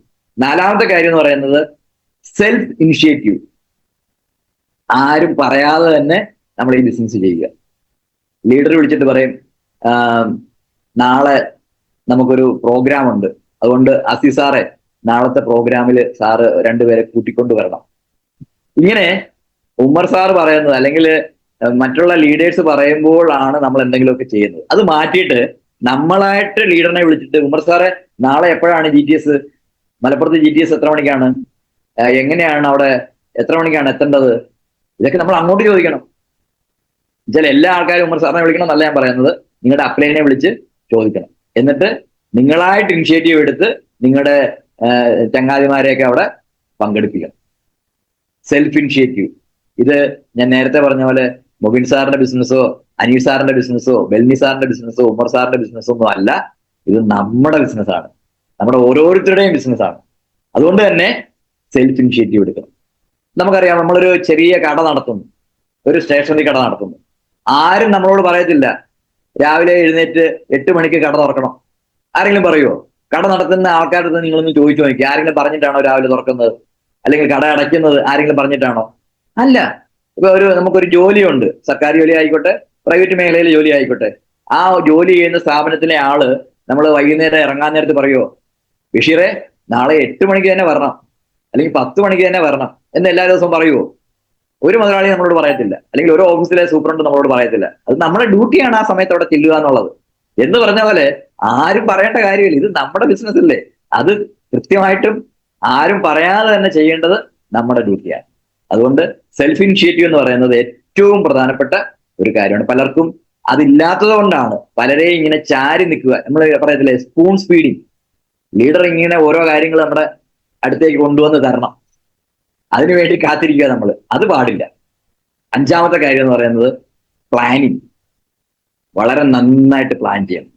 നാളെ എന്ത് ചെയ്യണം, മറ്റന്നാൾ എന്ത്. ഇപ്പൊ മൊബിൽ സാറിന്റെ കാര്യമൊക്കെ ചോദിച്ചു കഴിഞ്ഞാൽ 1 വർഷം കഴിഞ്ഞുള്ള കാര്യങ്ങൾ, അല്ലെങ്കിൽ 2-3 വർഷം കഴിഞ്ഞുള്ള കാര്യങ്ങൾ വരെ അദ്ദേഹം പറയും. റോൾസ് റോയ്സ് കാറ് എന്നാണ് അദ്ദേഹം വാങ്ങിക്കാൻ പോകുന്നതെന്ന് അദ്ദേഹത്തിന്റെ ഡയറിയിൽ ഇപ്പോഴേ എഴുതി വെച്ചിട്ടുണ്ട്. അതിന്റെ ഡേറ്റ് ഒരിക്കലും എന്നെ വിളിച്ച് പറയുകയുണ്ടായി. ഞാൻ വാങ്ങിക്കും സാറേ, ഇന്ത്യയിൽ ആദ്യമായിട്ട് ഒരു ഡയറക്ട് സെല്ലിംഗ് ഇൻഡസ്ട്രിയിൽ നിന്ന് വരുമാനം വാങ്ങിച്ച് ഞാനായിരിക്കും ആദ്യമായിട്ട് റോൾസ് റോയ്സ് ഏതാണ്ട് 15-20 കോടിയോളം വിലയുള്ള കാറ് വാങ്ങിക്കാൻ പോകുന്നു. അദ്ദേഹം തീരുമാനിച്ചു കഴിഞ്ഞു. അദ്ദേഹം അതിനുവേണ്ടി ഡേറ്റ് എഴുതിയിട്ട് കഴിഞ്ഞു. ഇന്ന മാസം ഞാൻ വാങ്ങിക്കും, ഒരു പ്രോഗ്രാം വെക്കും, ആ പ്രോഗ്രാമിൽ ഞാൻ ആ കാറ് കൊണ്ടുവരും എന്ന് പറഞ്ഞ പോലെ. അത്രയൊന്നും ഇല്ലെങ്കിലും അടുത്ത ആഴ്ചയിലെ കാര്യങ്ങളിൽ നിന്ന് നമ്മളൊന്ന് പ്ലാൻ ചെയ്യുക. തിങ്കളാഴ്ച എന്ത് ചെയ്യും, ചൊവ്വാഴ്ച എന്ത് ചെയ്യും. അല്ലാതെ തിങ്കളാഴ്ച രാവിലെ എഴുന്നേറ്റിട്ട് കൊയിലാണ്ടിക്ക് പോണോ, കോഴിക്കോട് പോണോ, വടകരയിൽ പോണോ, ഇങ്ങനെ ആലോചിക്കുക. രാവിലെ എഴുന്നേറ്റിരുന്ന് ആലോചിക്കുന്നത്.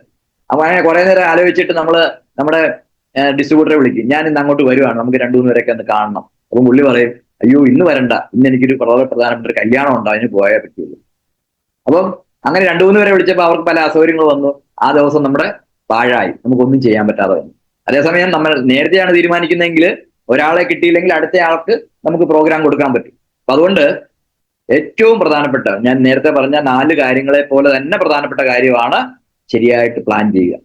അതില് ഒരുപാട് കാര്യങ്ങളുണ്ട്, അതിലേക്ക് ഞാൻ കടക്കുന്നില്ല.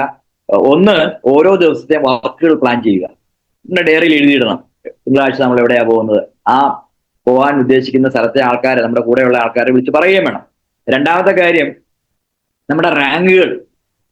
ഇപ്പൊ നമ്മൾ ഡിസ്ട്രിബ്യൂട്ടർ ആണ്, എന്നാണ് ക്ലബ് റാങ്ക് ആകുന്നത്, അല്ലെങ്കിൽ സ്റ്റാർ ആകുന്നത്, റൂബി ആകുന്നത്, TC ആകുന്നത്, അല്ലെങ്കിൽ STC ആകുന്നത്? നമ്മൾ ഡിസ്ട്രിബ്യൂട്ടറേ ആയിട്ടുള്ളൂ. പക്ഷെ ഞാൻ ഇന്ന് 2025 നവംബർ മാസം 14 തീയതിയാണ്. ഞാൻ 2026 നവംബർ മാസം 14 തീയതി കമ്പനിയുടെ STC ആയിട്ട് മാറും. ഞാനൊരു ഉദാഹരണം പറഞ്ഞാണ്. അങ്ങനെ മാറുമെന്ന് നമ്മൾ ഡയറിയിൽ എഴുതിയിട്ടിട്ട് പ്രവർത്തിക്കണം. അപ്പൊ ആ 25 ലക്ഷം ബിസിനസ് ഓളിയെ എങ്ങനെ കൊണ്ടുവരണം, ഏത് രീതിയിൽ നമുക്ക് കൊണ്ടുവരാൻ പറ്റും എന്ന് നമ്മുടെ അപ്ലൈൻ ലീഡേഴ്സുമായിട്ട് ആലോചിച്ചിട്ട് അത് കൊണ്ടുവരണം. അപ്പൊ ഇങ്ങനെയുള്ള ശക്തമായ രീതിയിലുള്ള ഒരു പ്ലാനിങ് അതും കൂടെ ഉണ്ടെങ്കിൽ തീർച്ചയായിട്ടും നമുക്ക് വലിയ നേട്ടങ്ങളിലേക്ക് എത്താൻ പറ്റും. അപ്പൊ അതുകൊണ്ട് ഞാൻ ഒരുപാട് നീട്ടുന്നില്ല, ഒരുപാട് സമയമായി. ഞാൻ പറഞ്ഞ കാര്യങ്ങൾ ഒന്നുകൂടി ഒന്ന് ഓർമ്മിപ്പിക്കുകയാണ്. ആദ്യം വേണ്ടത് വിശ്വാസം, അചഞ്ചലമായ വിശ്വാസം. എന്ത് സാഹചര്യം വന്നാലും, ഭൂമി പിളർന്നു പോകും എന്ന് പറഞ്ഞാലും നമ്മൾ ഈ ഇൻഡസ്ട്രിയിൽ വിജയിക്കും, ഇതിലൂടെ നേട്ടങ്ങൾ ഉണ്ടാക്കും. കാര്യം അത്രയ്ക്കും നല്ലൊരു ഇൻഡസ്ട്രിയിലാണ് നമ്മൾ എത്തിയിരിക്കുന്ന ഒരു വിശ്വാസം നമുക്ക് ഉണ്ടാകണം. രണ്ടാമത്തെ കാര്യം, അൺകണ്ടീഷണൽ വർക്ക്. ഒരു എക്സ്ക്യൂസും പറയാതെ, ഒരു ആൾക്കാരോട് ഒന്നും പറയാതെ, എന്ത് പറഞ്ഞാലും തടസ്സങ്ങൾ പറയാതെ, സമയം വേണം, സമയം ശരിയല്ല എന്നൊക്കെ പറഞ്ഞ് മാറാതെ അൺകണ്ടീഷണൽ ആയിട്ട് പ്രവർത്തിക്കുക. മൂന്നാമത്തെ കാര്യം, നമ്മുടെ പ്രോഗ്രാമുകളിൽ പരമാവധി പങ്കെടുക്കാനുള്ള ഒരു ശ്രമം എല്ലാവരുടെയും ഭാഗത്തുനിന്ന് ഉണ്ടാവണം. എല്ലാ പ്രോഗ്രാമിലും എവിടെയൊക്കെ പോകാമോ. ഇപ്പം കോഴിക്കോട് ഒരാള് തിരുവനന്തപുരത്ത് പ്രോഗ്രാമിൽ പങ്കെടുക്കണമെന്ന് ഞാൻ പറയത്തില്ല. നിങ്ങൾക്ക് പോകാൻ പറ്റുന്ന ഒരു 50 കിലോമീറ്റർ ചുറ്റളവിലുള്ള എല്ലാ പ്രോഗ്രാമിലെങ്കിലും തുടക്കത്തിൽ റാങ്കുകളൊക്കെ നേടാൻ നേരത്ത് ദൂരേക്ക് പോകാം. മൂന്നാമത്തെ കാര്യം എന്ന് പറയുന്നത് സെൽഫ് ഇനിഷ്യേറ്റീവ്. വളരെ നല്ല രീതിയിലുള്ള ഇനിഷ്യേറ്റീവ് നിങ്ങൾ എടുക്കണം. ഇത് നിങ്ങളുടെ സ്വന്തം ബിസിനസ് ആണ്. ഇവിടെ ഉണ്ടാകുന്ന ഏത് നേട്ടവും നിങ്ങളുടെ നേട്ടം തന്നെയാണ്. അഞ്ചാമത്തെ കാര്യം, കറക്റ്റ് ആയിട്ടുള്ള പ്ലാനിങ്. മൊബിൻ സാറിന്റെ ഓരോ ഐഡിയയിലും ഓരോ ആഴ്ചയും വരുന്ന ബിസിനസ് എത്രയാണ് എന്ന് അദ്ദേഹം കൃത്യമായിട്ട് ഇന്നും ഡയറിയിൽ എഴുതിയിടാറുണ്ട്. അതിനുവേണ്ടി പ്രത്യേക ബുക്കുകൾ വാങ്ങിച്ചു വെച്ചിട്ടുണ്ട്. പ്രധാനപ്പെട്ട ഐഡിയ അദ്ദേഹത്തിന് ഏതാണ്ട് ഒരു 8-10 ഐഡിയ ഉണ്ട് അദ്ദേഹത്തിന്റെ പേരിലും ഒക്കെ ആയിട്ട്. ആ ഐഡിയയിൽ ഓരോ ആഴ്ചയും വരുന്ന ബിസിനസ് വോളിയം, ഓർഗനൈസേഷൻ 1 ഇത്ര വന്നു, 2 ഇത്ര വന്നു, കിട്ടിയ വരുമാനം, ഇത് അദ്ദേഹം എഴുതിയെടുക്കാറുണ്ട്. അദ്ദേഹം ബിസിനസ് തുടങ്ങിയ ആ കാലഘട്ടം മുതൽ അദ്ദേഹത്തിന് ഓരോ ആഴ്ചയും കിട്ടുന്നത്. നിങ്ങൾ എത്ര പേര് എഴുതുന്നുണ്ട് അങ്ങനെ? കോടികൾ കിട്ടുന്ന ബിസിനസ്സിലാണെങ്കിൽ അതിന് അക്കൗണ്ട് സൂക്ഷിക്കണ്ടേ? എങ്കിലല്ലേ നമുക്ക് കഴിഞ്ഞ വർഷം എത്ര കിട്ടി, ഈ വർഷം എത്ര കിട്ടുന്നു, ഇത് തമ്മിലുള്ള വ്യത്യാസം എത്രയാണ്, പ്രോഗ്രസ് ഉണ്ടോ എന്ന് നമുക്ക് അറിയാൻ പറ്റുള്ളൂ. കാര്യം നമ്മുടെ കമ്പനിയുടെ വെബ്സൈറ്റിൽ ഒരു 10 ആഴ്ചത്തെ കാര്യങ്ങളെ നമുക്ക് അറിയാൻ പറ്റുള്ളൂ. അപ്പൊ അതുകൊണ്ട് ഒരു ഡയറി എടുത്തിട്ട് അത് എഴുതിയിടണം. അപ്പൊ ഇങ്ങനെയുള്ള ശരിയായ രീതിയിലുള്ള ഒരു പ്ലാനിങ്ങോട് കൂടിയാണ് നമ്മൾ ഈ ബിസിനസ് ചെയ്യുന്നതെങ്കിൽ നമുക്ക് എല്ലാവർക്കും വിജയിക്കാൻ പറ്റും.